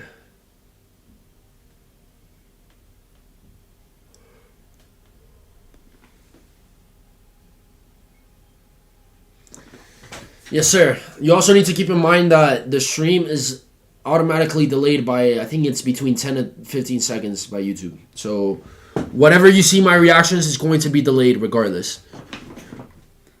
Corner? Oh, come on, bro. Oh, he didn't complain. If any don't complain, I mean, I don't know what to tell you. Dude, what a goal, bro. What a goal, bro. What a goal, bro. What a goal, bro. Vinny got a yellow card for something that Lamine Yamal would have gotten a yellow card for. That's what he got a yellow card for, brother. Vinny, I don't know what was wrong with his celebration. I don't know what he did wrong, but I think it's fucked that they give him a yellow. And I think the double standard is crazy. Good ball. Touch. Well done. Well done.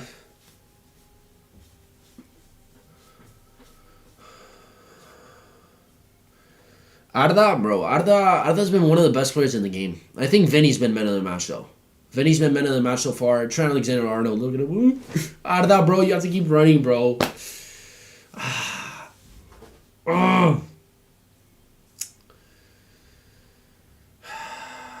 Dude, I cannot believe Vinny got a yellow card for that.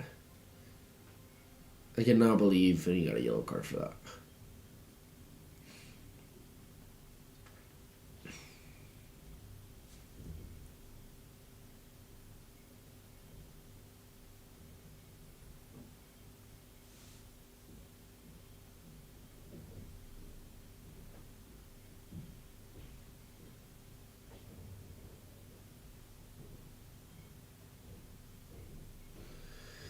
Yeah, I wonder what's going to happen to Prestiani.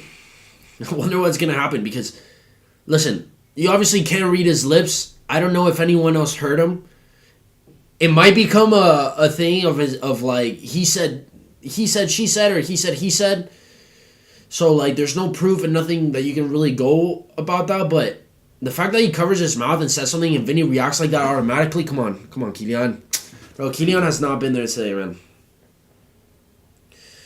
Kylian has not been there today. What's frustrating is that last time we were here, Kylian was our best player. Well, I don't think Kylian was our best player, but Kylian Mbappe was on fire. No. And we were missing Rudiger. Rudiger last match here was no. Yo, we need to score 2 more goals, man. 2-3 more goals, man. Yeah, Vinny man of the match so far. The Vinny man of the match.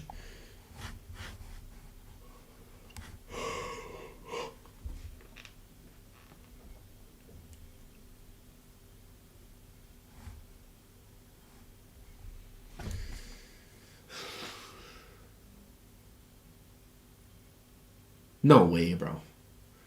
Well done, Dean! Dean Huijsen. Oh, what a ball, bro. Dude, Trent Alexander-Arnold is insane. Trent Alexander-Arnold is insane, man. I didn't think he was this good, by the way. I knew he was good on the ball, but I didn't think he was this good.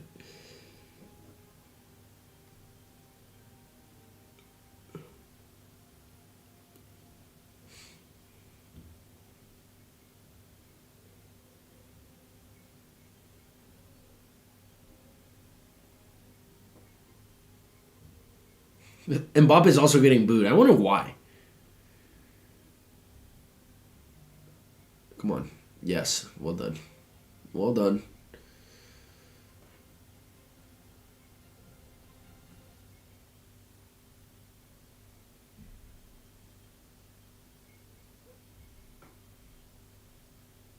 Come on. Vamos, Álvaro. Vamos. Oh, Carreras! Bomba! Have another one! No, bro. That was for you to have another one, bro. Oh! Yo, what a shot, bro. What a shot. What a shot. Yo, Vinny is nuts, bro. Vinny is nuts. Vinny is cooking. Vinny is cooking, man. Oof. Great turn. Trent, bro, you have to come back. You have to come back. Come on. See, this is the type of defending that I'm talking about, Trent Alexander-Arnold. He looks very passive.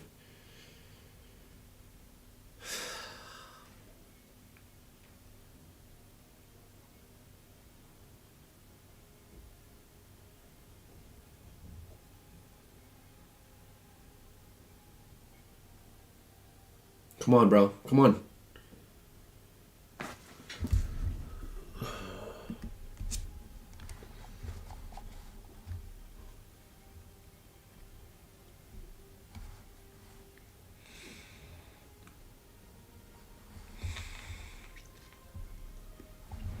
Mbappe's not playing well, bro.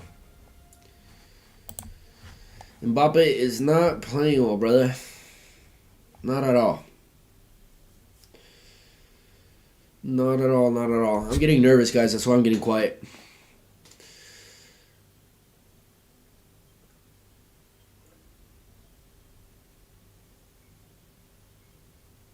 Come on, Arda. Vamos, Arda. Vamos, vamos, vamos! Oh, what a ball!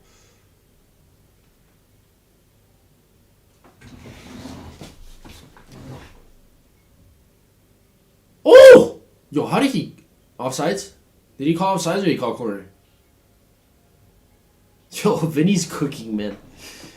Vinny is cooking. 3-2 PSG, yes, brother. I just saw it. I thought that was the score, though. That's why I didn't say anything, but I just saw it. 3-2 PSG.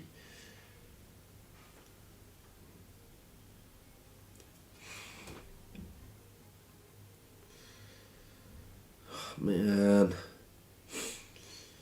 No way.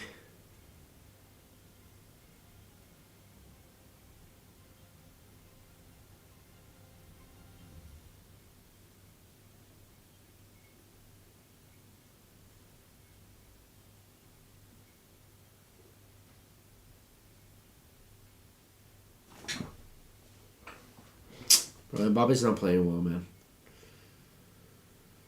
If Mbappe plays like this in the second leg, we're...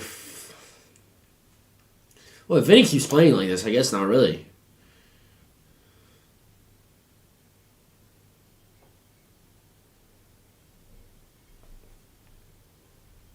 Come on, brother.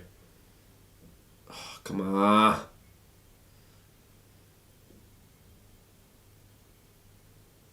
He's on the ground, bro. How is he not... How are you not going to call that, bro? That's illegal. You can't play on the ground like that.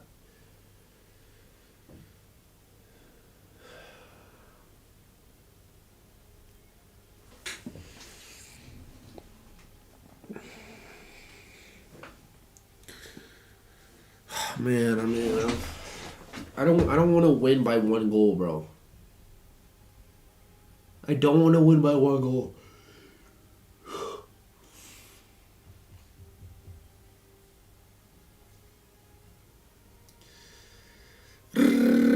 Richarrios. Brother, what the hell, man?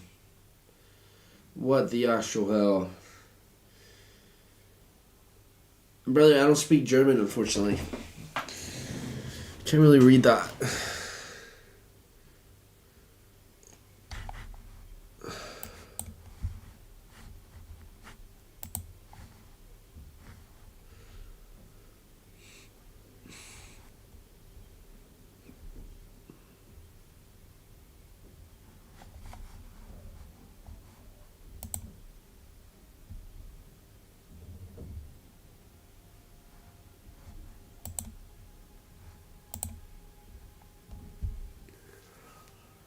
Ah.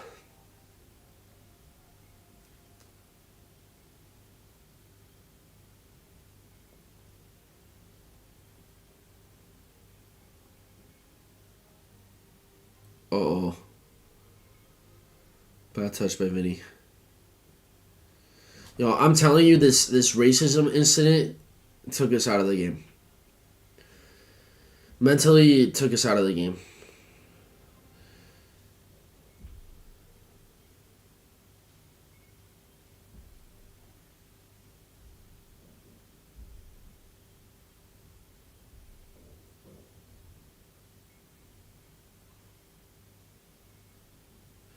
And I don't feel comfortable having a small lead going into the going into the Bernabeu, man. Going home with a small lead.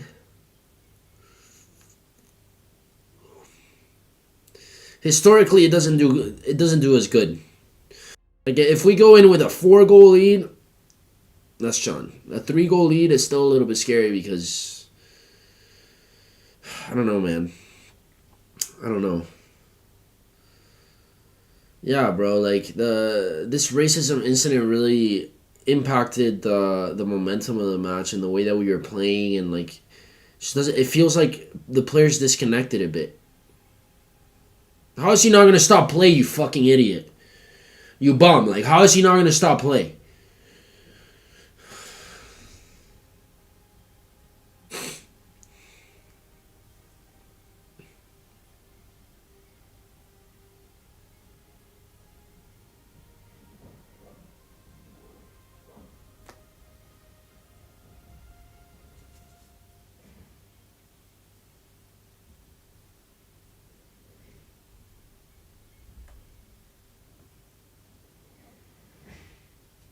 Baila, vení, baila, baila, baila, baila, baila, baila, baila. Ah.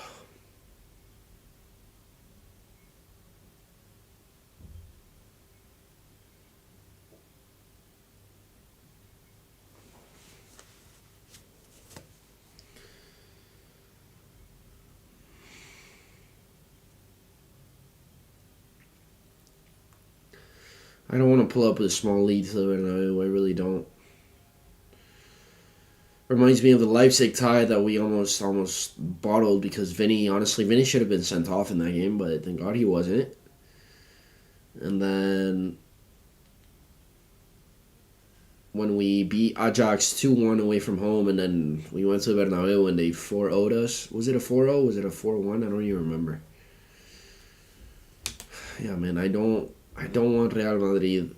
I want to see at least 2 more goals, and a 3-0 scoreline still makes me nervous. Away goals are not a thing anymore. Oof. I'm telling you, Mbappe is...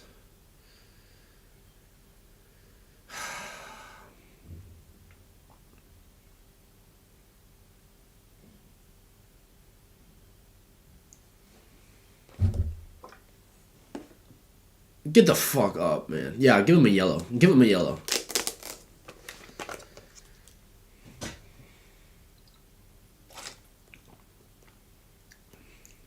What a game by Prestiani.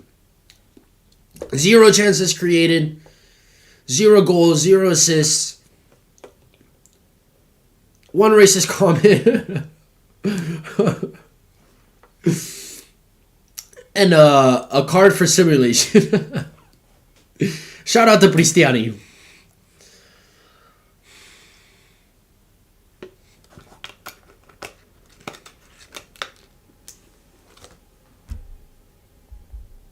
Uh-oh. Come on, stream. Be good to me. Oh.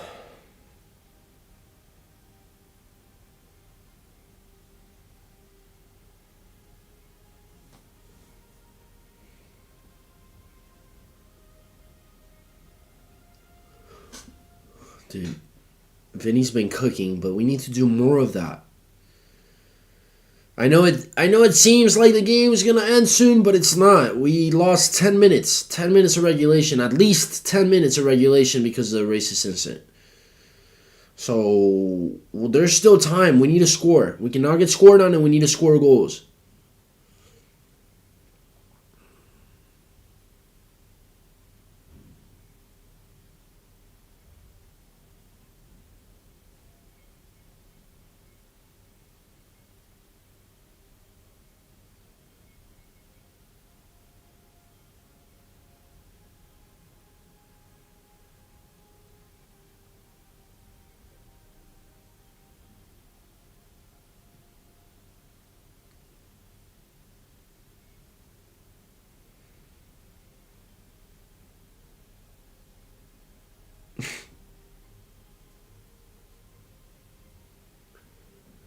Oh, and here he goes.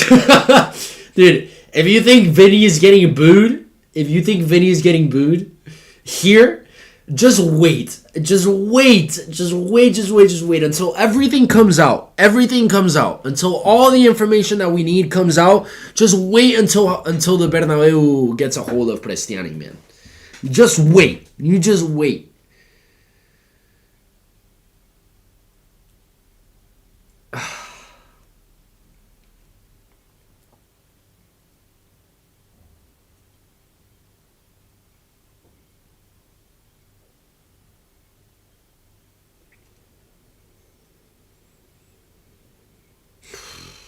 Come on, guys. We need a... Dude, honestly, I wish that racist thing it's never fucking happened. No.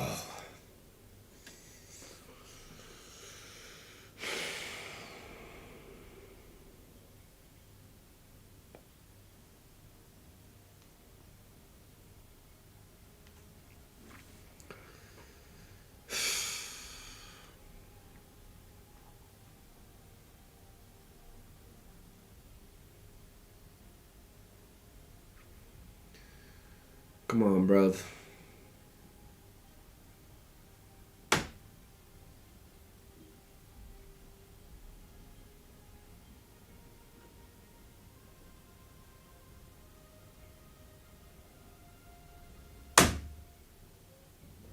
Bro!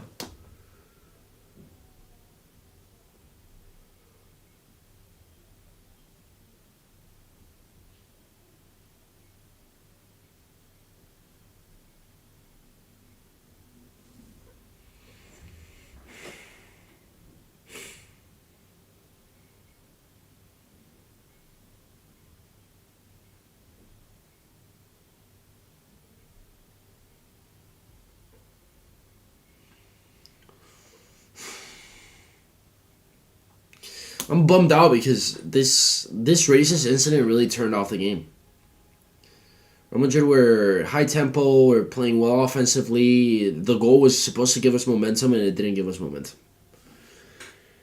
It's really annoying. It's really annoying. It's really, really annoying.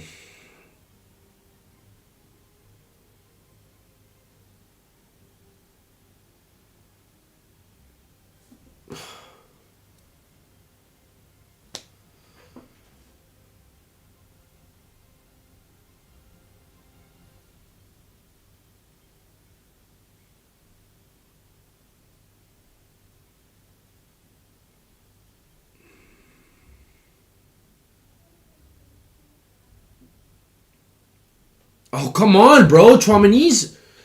What is wrong with Chouamani? Bro, Rudiger is crazy, man. Rudiger is just crazy. Rudiger is crazy. Yeah, I saw the slap. Well, barely. Like, I saw it on a replay. They were talking about how, like, they were going to review it, but they can't review it anymore because the play's dead and they restarted the match, so... The play is no longer eligible for a VAR review. Come on, Kylian. Come on, press. Don't just press for show, bro. Actually press.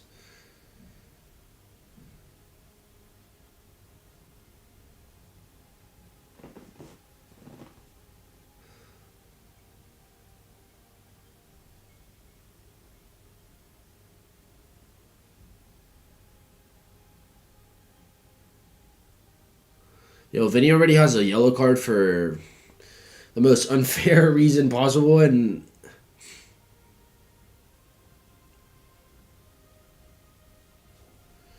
what is Jose complaining about? Yellow card? Because you see, if Vinny was gonna get a yellow card, it should have been for this. Yeah, sure. Yeah, bro, but like the yellow card they gave him was fucking BS. So like, what else you want?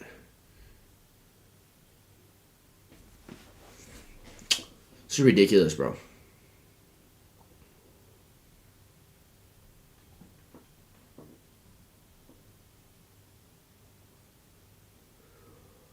Oh, Mourinho was sent off.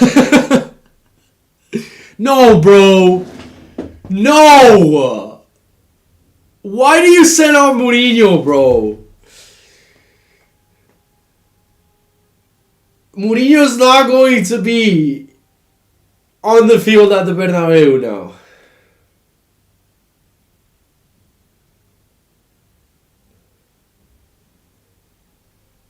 Oh my god, man.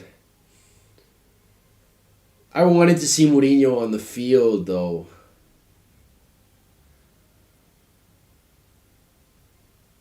Oh, this kills so much of the spectacle. So much of the spectacle.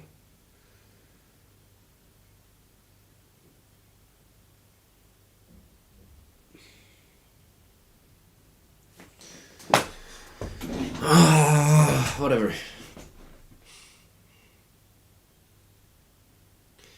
Arda Güler is withdrawn. What a game by Arda Güler, man. What a game by Arda Güler. Shout out to Arda Güler. Yo, I am...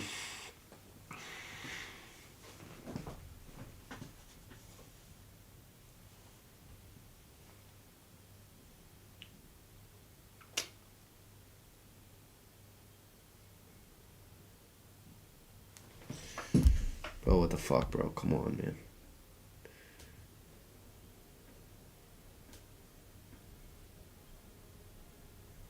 Mbappe got a yellow card for what now? Yo, what is going on, bro? I don't like this. You do they even realize that these yellow cards add up?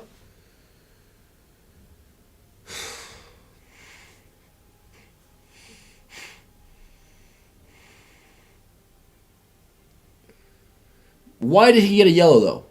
Why did he get a yellow? Why did Mbappe get a yellow? La puta, tío.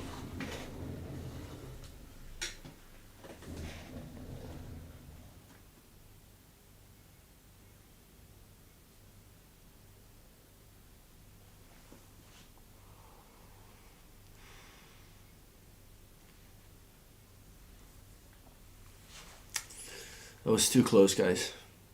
That was way too close. That is way too close.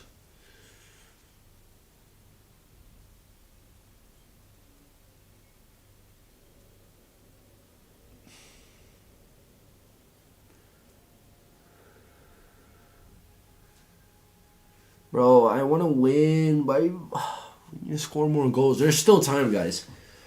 There's still time due to the stoppage of play, due to the racist incident that was going on in the field. There's still at least an extra 10 minutes to be played, at least. I think it should be around 12 minutes to be added on. Commentators are saying at least extra 15 minutes. I would say 12 minutes.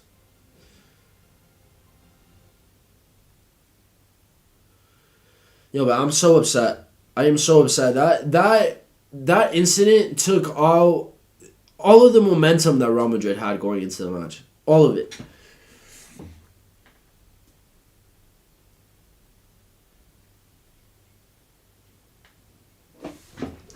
Man, come on.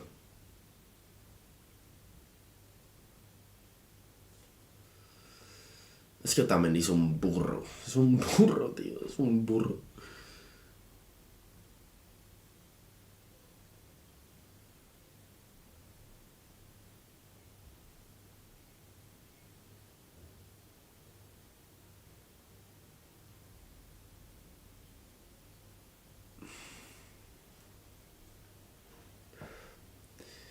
Wait. Why do you downgrade Arbeloa? Chen Reese, why are you downgraded? Why are you downgrading Arbeloa? I want to know why you're downgrading Arbeloa. Why are you guys complaining about Arbeloa? I'm confused.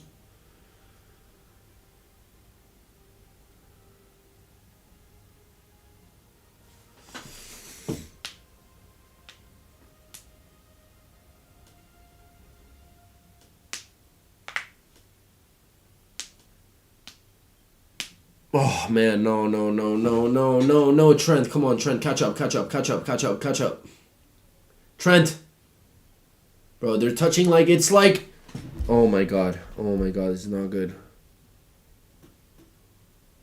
12 minutes. I called it. 12 minutes.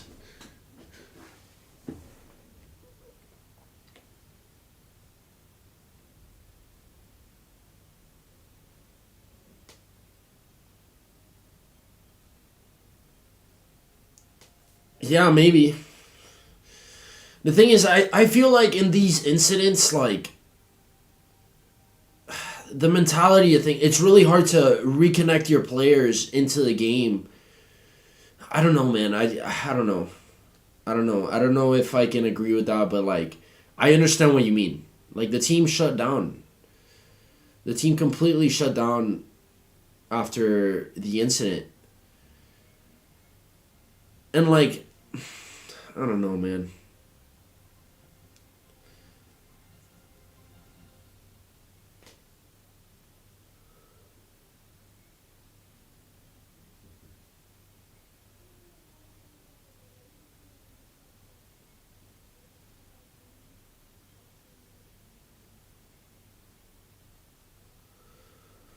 Man. Corner for Benfica.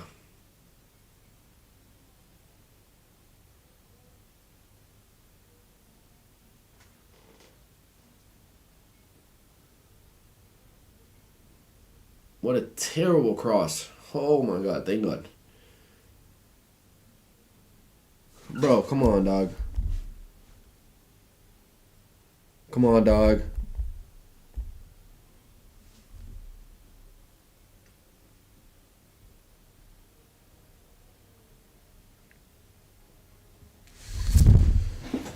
Ah. I wanna score like 2 more goals, bro. It's so annoying, man. It's so annoying. This whole incident completely took the players out.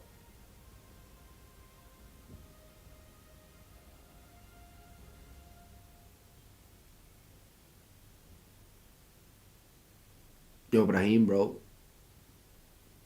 Alright, good track back. Good track back.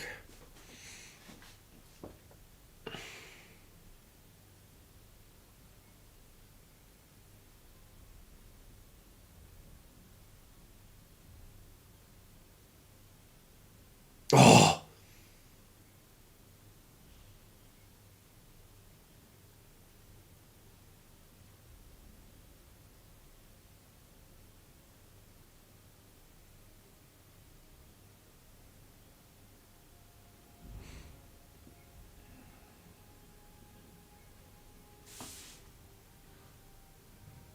Corner. Come on. Arda Güler's off the field. Who's going to take the corner? Hopefully Trent? Question mark? I don't know if they're willing to risk the win like that, but yo, like 1-0 win going into the Bernabeu makes me nervous, man. It makes me nervous.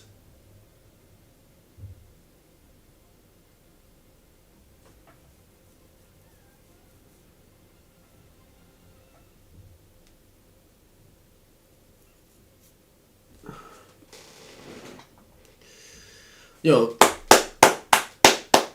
shout out to Kamavinga, man.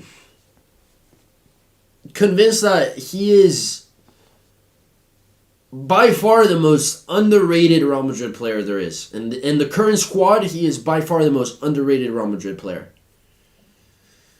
He is. I know sometimes he makes mistakes and like they're really weird mistakes, so like they stand out. But he is so good when he's not making those.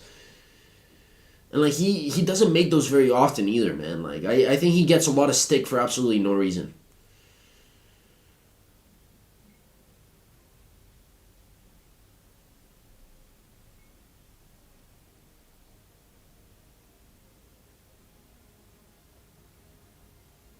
Here we go. Items are being thrown. They're gonna stop the game again, bro. Come on, bro.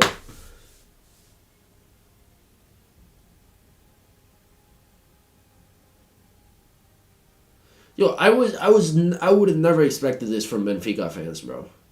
Atleti fans, yeah, but Benfica fans, yeah. The Benfica goalkeeper isn't even happy with whoever threw that. Oh, come on, bro.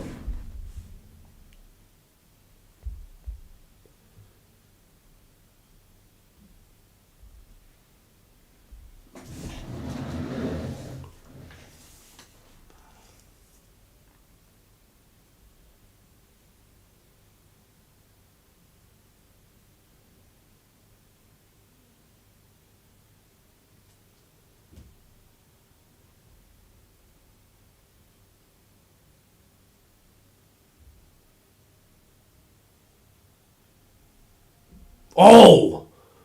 Yo, what a crazy clearance by Tchouaméni. That was crazy.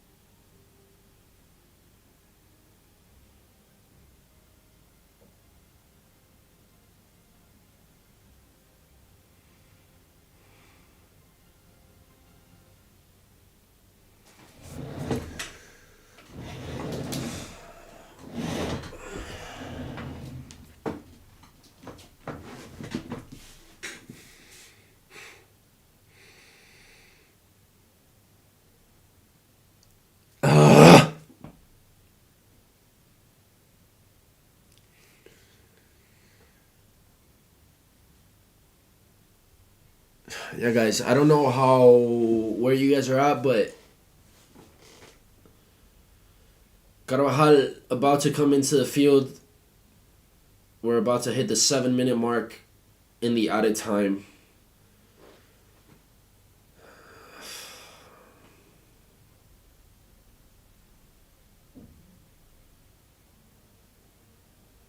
Come on, come on, come on. Well done, well done, well done. Come on.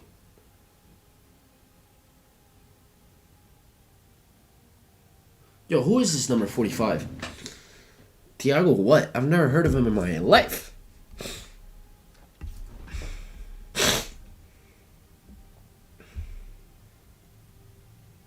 Okay.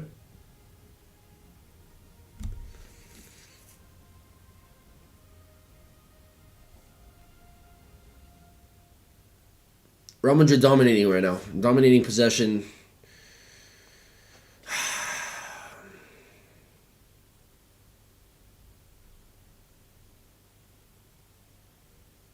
Allez Aurélien, allez Aurélien.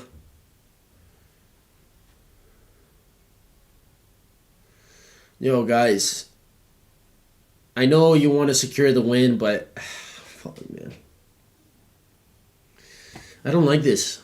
I don't like this possession time wasting thing that we're doing right now. Like, I get it, like, going home with a positive result is good, but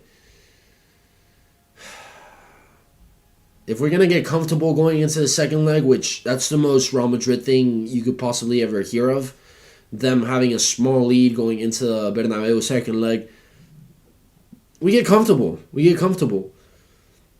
Even in the Ronaldo era, we got comfortable.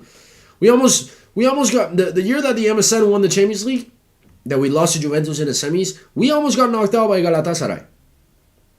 We almost got knocked out by Galatasaray. Wait, that was 2012, 2013. That was 2012, 2013 actually, but it might have been both. Yeah, it was 2012, 2013 because that same year in the quarterfinals, Chicharito scored the winner against Atletico Madrid. So I was wrong. But going home with a small lead, historically, is a scary thing. It's a very scary thing.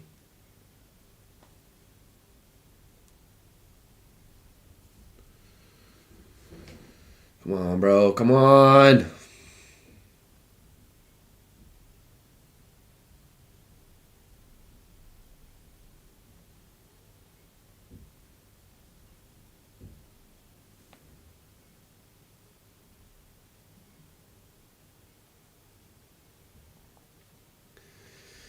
Sorry I'm so quiet, guys, but I am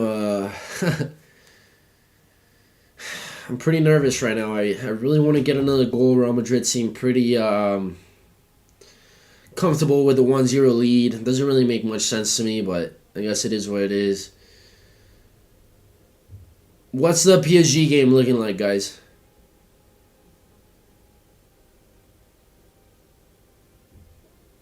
Damn, Carvajal, brother. Get big, son. Get big. The way he shielded that was crazy. Yeah, it doesn't look like there's any intent to score another goal. That's really bothering me.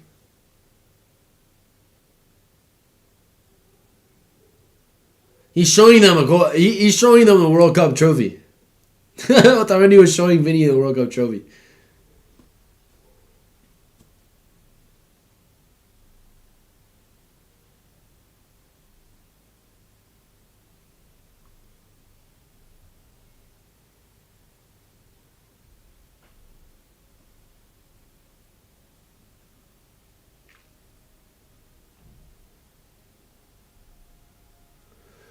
Oh! What a... that was his weak foot. That was Trent's weak foot. Corner. Yo, Trent Alexander-Arnold, I swear I didn't know he was this good. I didn't know. I knew he was good on the ball. I knew there was a reason why we wanted to sign him. But off the ball, to me, he was so bad that I didn't know he was this good. Did you guys not see that pass? With his weak foot. His left. Yo, what is going on, bro? Yo, but Vinny should get out of there, bro. We should cross the bar and try to score another goal. Like,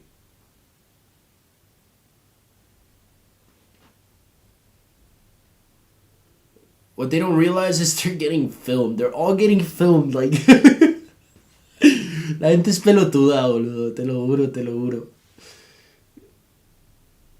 La gente es muy pelotuda. Yeah, man. Dude, his left leg is weak foot.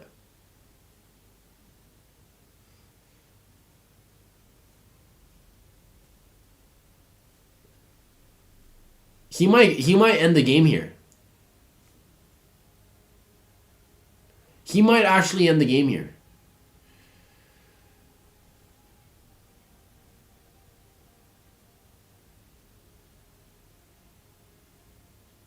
Yeah.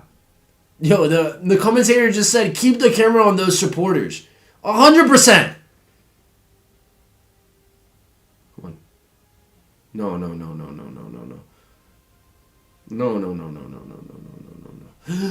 Go! Peace! Bro, you're Mbappe, brother. You're Mbappe, brother. How are you not gonna outpace him? He gave you.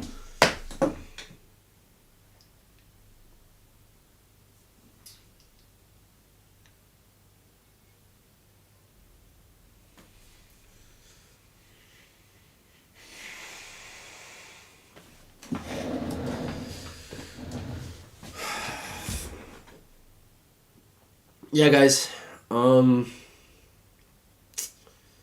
We won. But I'm a little upset. I'm a little upset because I think Real Madrid could have won by significantly more goals. I think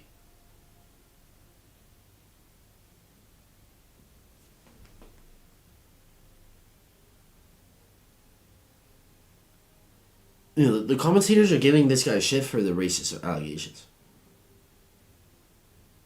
The good and the ugly of Vinicius Jr., they're saying, what the hell is wrong with people?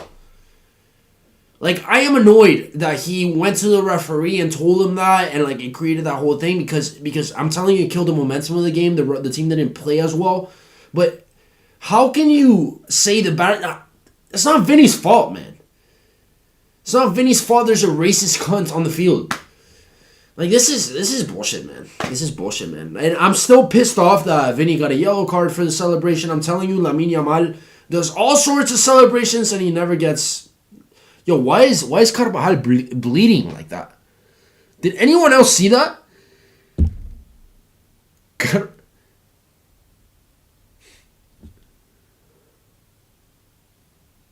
Bro.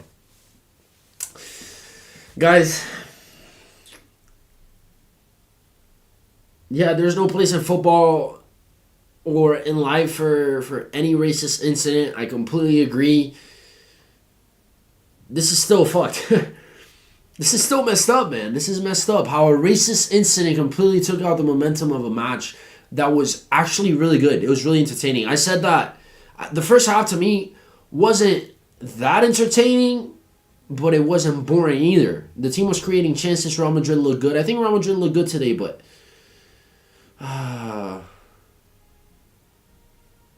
Carvajal got injured while bodying the attacker for the goal kick. Is that where he got the bleeding? No, that's crazy. That's crazy. He got popped. He was bleeding like crazy.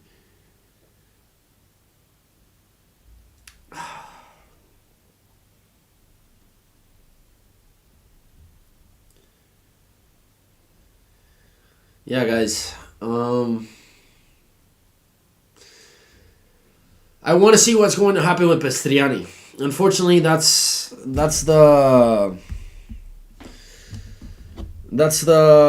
to be the story of the match. It's unfortunate. Vinny scored a spectacular goal. Like, what a goal, man. Qué golazo se metió Vinicius Jr. Qué golazo. But bro, this is going to be the main focus of this game. The biggest talking point of this game is going to be the racist incident. I am very interested to see how this develops.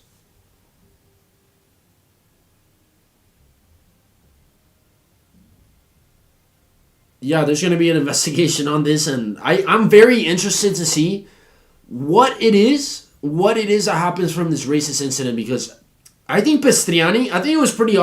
Listen, obviously, unless there's witnesses that heard him say what he said, I think it's going to become a he said situation, so I don't know how you can really handle that. But the fact that he covered his mouth, said what he said, and Vinny reacted the way that he reacted instantly and ran after the ref, I don't know, man. I think there has to be ramifications for this. I think...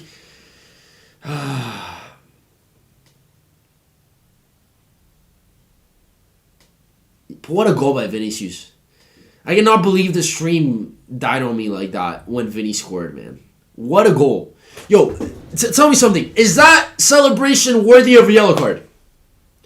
Chat, please let me know. Please let me know. Is that celebration worthy of a yellow card? Because I think if it wasn't Vinny Jr., I don't think it would have been a yellow. I don't think so.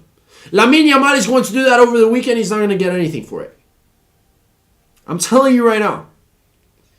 I am telling you right now. I am so annoyed that he got a yellow for that. So annoyed.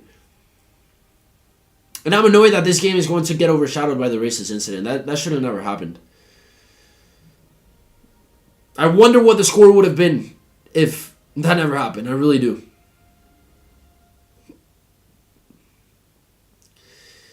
Insane, guys. Insane. I cannot believe... Vinny's back, though. Vinny's back. Vinny is officially back. Does that mean I still think he's the best thing for this team? I don't know. I still have my doubts, man. I have my doubts. I think Mbappe and him really cut into each other's spaces, and it's...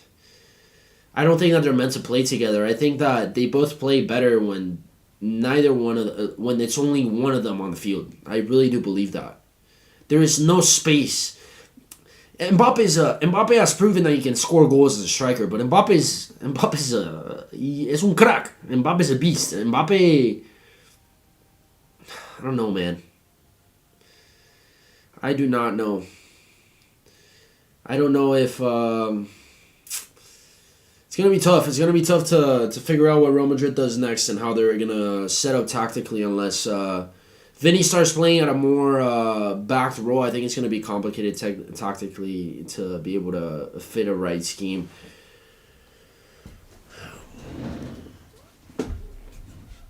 The referee believes the goal celebration was provocative. Bro, what about that celebration was provocative? What about that? Okay, it looked like he was grinding on the flag. Sure. What is wrong with that? What is wrong with that? Lamine Yamal goes and does that this weekend. He's not going to get anything for it, brother. Nothing. There is a stigma with Vinicius Jr. There's a stigma.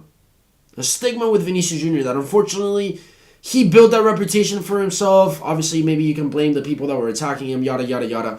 Vinny is a very hated player. Very hated player.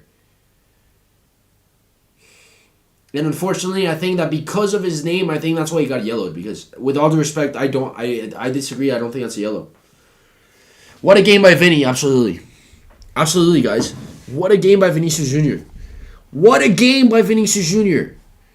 What an absolute stunning performance by Vinicius Jr. Man of the match for me. Who do you guys think was man of the match? I want to know what you guys think. Who do you guys think was man of the match? I really want to know.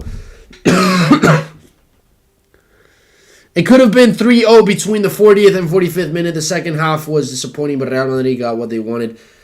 Completely agree with you, man. I generally think that Real Madrid would have done better, man. The scoreline would have been more favorable for us if the racist incident didn't happen, if the players didn't get momentum driven out of them.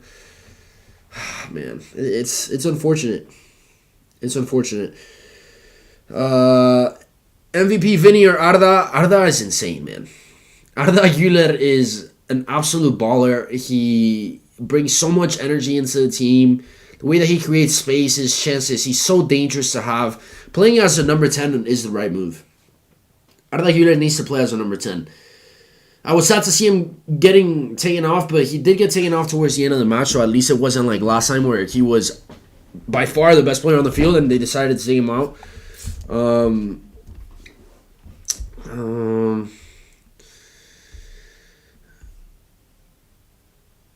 Yeah, I still can't understand why Vinny got a yellow. Like provocative, however it is that you interpret it.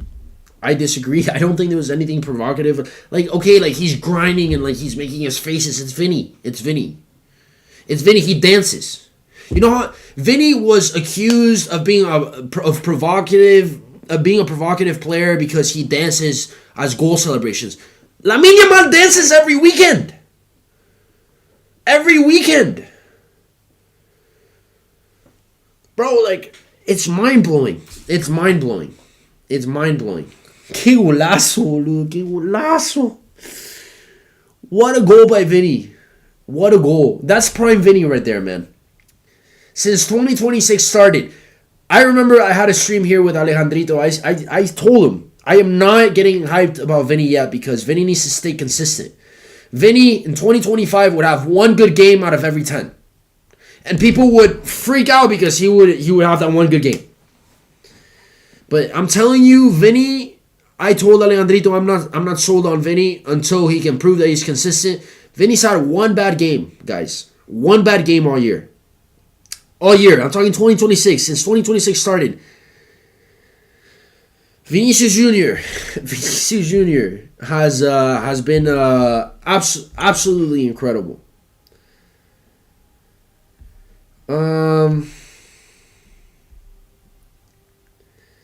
Desde Arda Güler llegó al Real Madrid, soy fan del Real Madrid.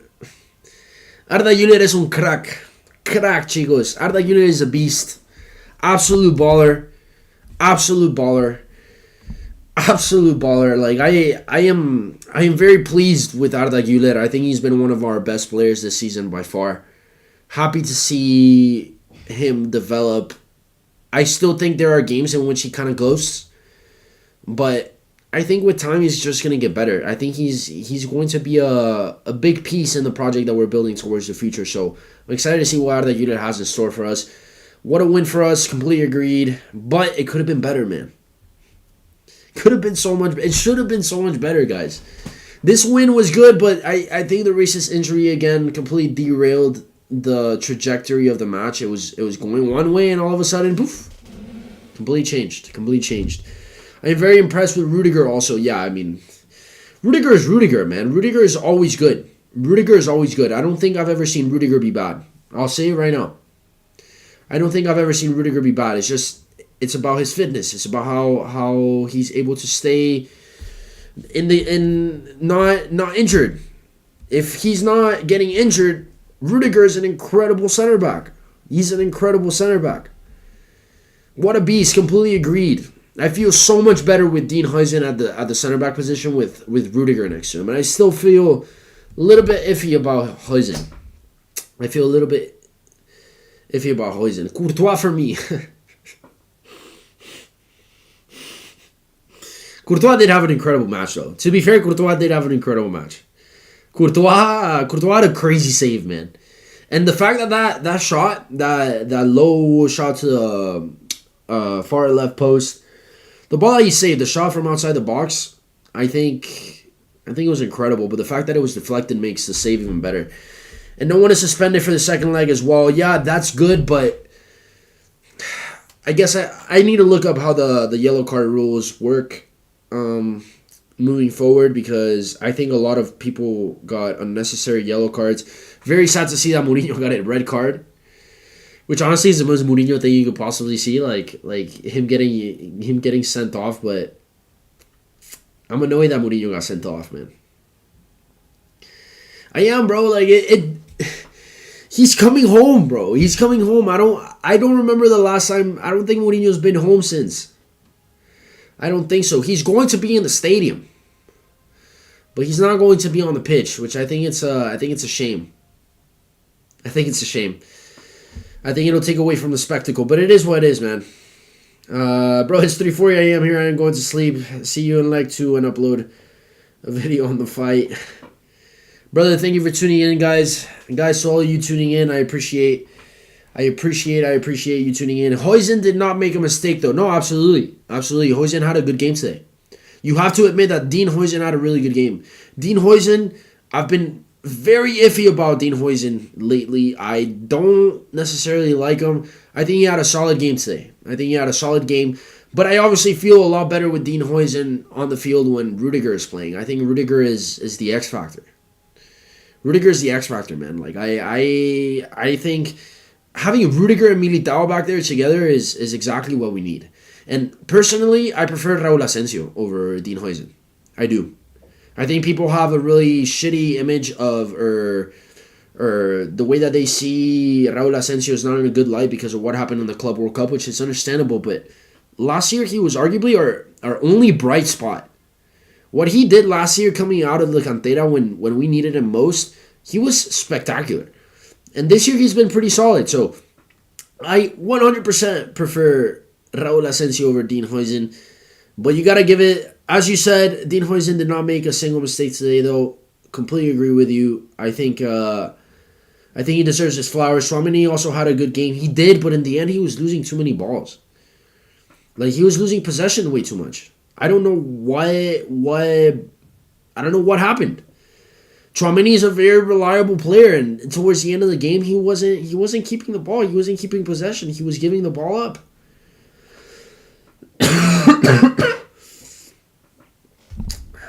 Yeah, man. We're going to the Bernabeu without conceding a goal against Benfica, whom we conceded 4 goals to. We are leading La Liga with 60 points. Let's smile. I agree. Things are looking up. But again, last time things were looking up, we got slapped in the face by Benfica at home. Completely agree that we fixed the defensive play, but I still think there's a lot of things that we need to fix. This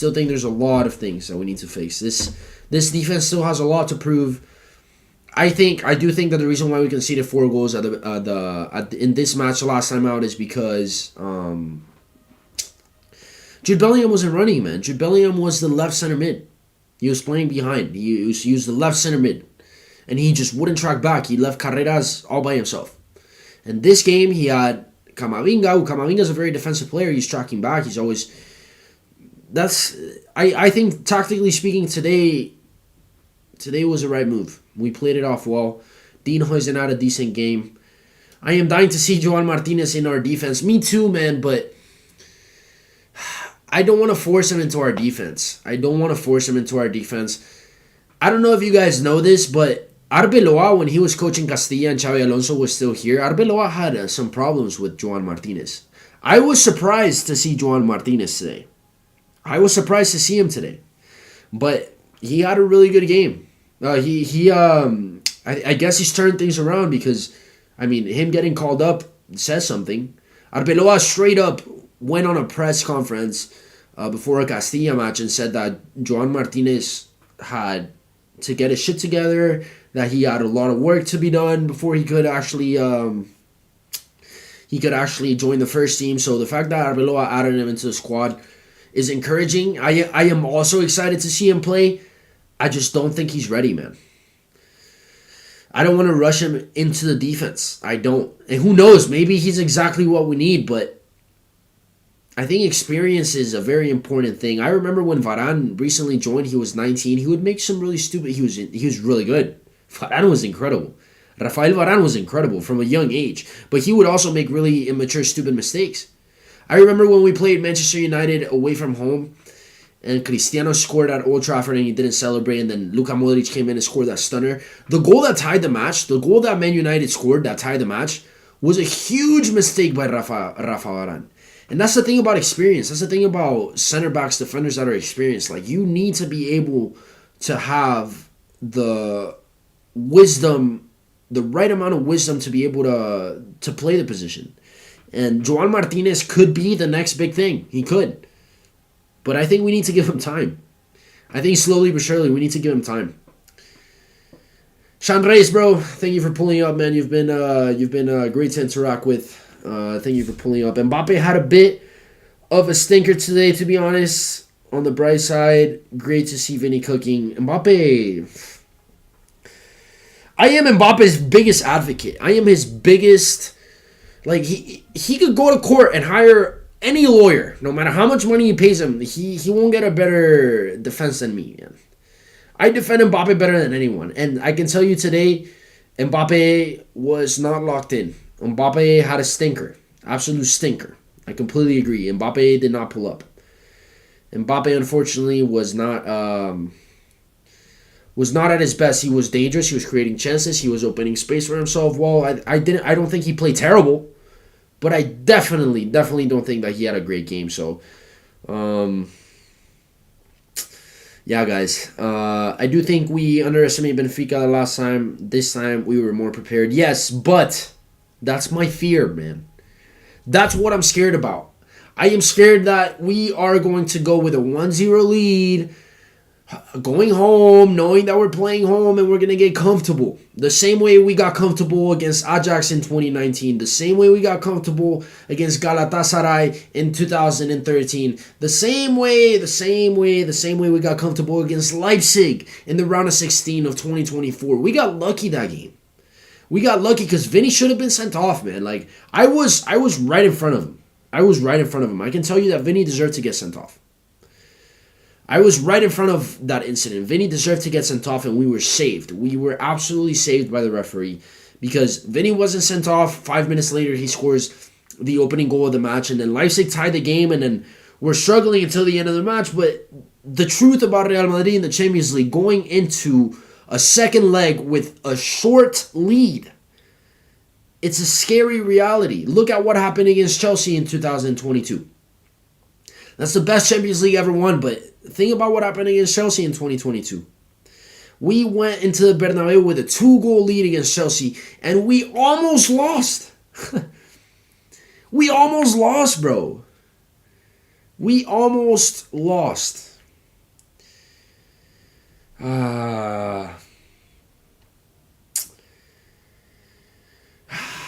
I'm nervous about the next match, guys. I'm very nervous about the next match. I really hope that we can get this tie over with. I want to be in the round of 16 of the Champions League. I started off the stream by saying, welcome to the stream. That should have never happened, because it's true. The stream should have never happened. Jose sending off helps, bro. People say that, man, but I don't agree with that. Like, I remember I was arguing with a Barca fan in one of the comments. One of the comments in one of the videos that I released. And this Barca fan was saying that we've never beaten Hansi Flick, which we beat Barca in El Clásico. In the La Liga Clásico this season, we beat him. But Hansi Flick wasn't in the bench. Bro, I don't think that you can give credit. It's not like Hansi Flick has zero role in that team anymore. It's not like Mourinho's going to have zero role in that team. He's not going to be able to be in the sidelines and in the locker room, but I still think that Mourinho is going to coach him. It's not like he's suspended and he can't coach the team for a whole week. It's not how it works. You just can't show up to the game. You just can't show up to the game. If you get a red card as a player, it's not like you can't train with the team. You just can't play the game. So I don't think that's going to have much of an impact for me. It's just sad that Jose Mourinho will be sidelined because I think it takes away from the spectacle. Mourinho is my favorite coach ever. He rubbed me the wrong way when he was at Chelsea at times, but I can tell you that Mourinho was my favorite coach. I absolutely love Jose Mourinho. I am sad that he's not going to be on the sidelines at the Bernabeu, because I think it would have been a really cool sight to see. But Mourinho pulled a Mourinho, man. Mourinho pulled a Mourinho. He got kicked off. He got red carded. So, unfortunately, that's not going to happen. It's not going to happen, guys. Yeah, I know. I'm sad, brother. I'm sad. That Benfica player will be cooked by the Bernabeu. Bro, I wonder if he plays.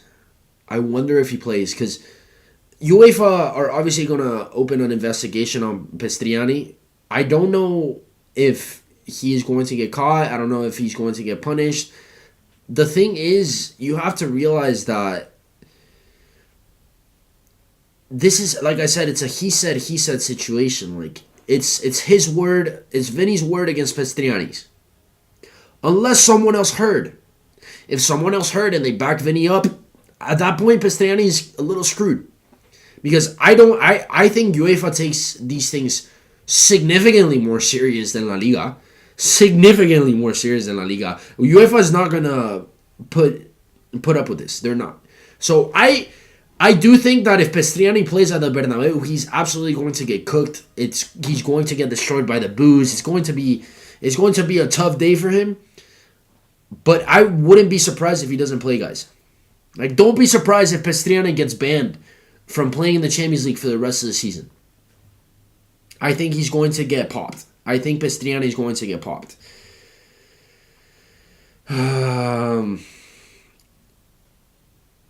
Mourinho will be in the stadium. Mourinho will be in the stadium. I think it's going to be funny. I think it's going to be funny him being in the crowd.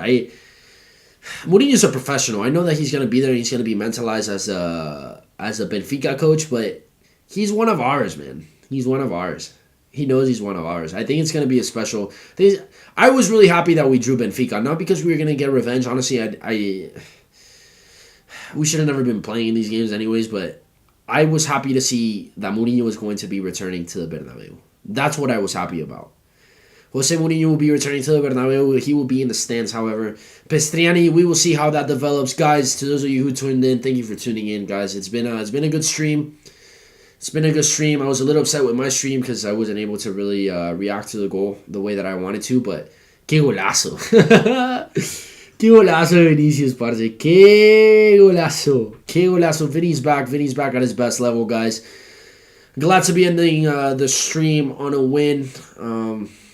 Feels better than what happened last time. Last time I couldn't believe what went down. Very happy with everything, guys. To those of you who tuned in again, thank you for tuning in. It's been a true pleasure. I will be heading to the Estadio Santiago Bernabeu next week. At least that is the plan. That is what I am aiming to do. If you want to be able to help me out to be able to pay for these tickets, because I don't know how expensive these tickets are going to be, but I would really appreciate a super chat if you want to help out the channel. If you enjoy the match day vlogs and you want to be able to help us out, make sure to donate. So all you tuned in, thank you. For those of you who are just tuning in, guys, I will be streaming again in the future. I think for the Osasuna match, I will be here as well. I'm going to try to be streaming on TikTok as well. I want to be amplifying what we do. But for now, this is what we got. To those of you who tuned in, it's 4:30 a.m. Love from Bangladesh. Thank you for tuning in, brother. Hala Madrid. To all of my Madridistas in Bangladesh. Guys, thank you for tuning in again. I will catch you guys next time. Peace out. Peace out. Vinny, baila, Vinny, baila.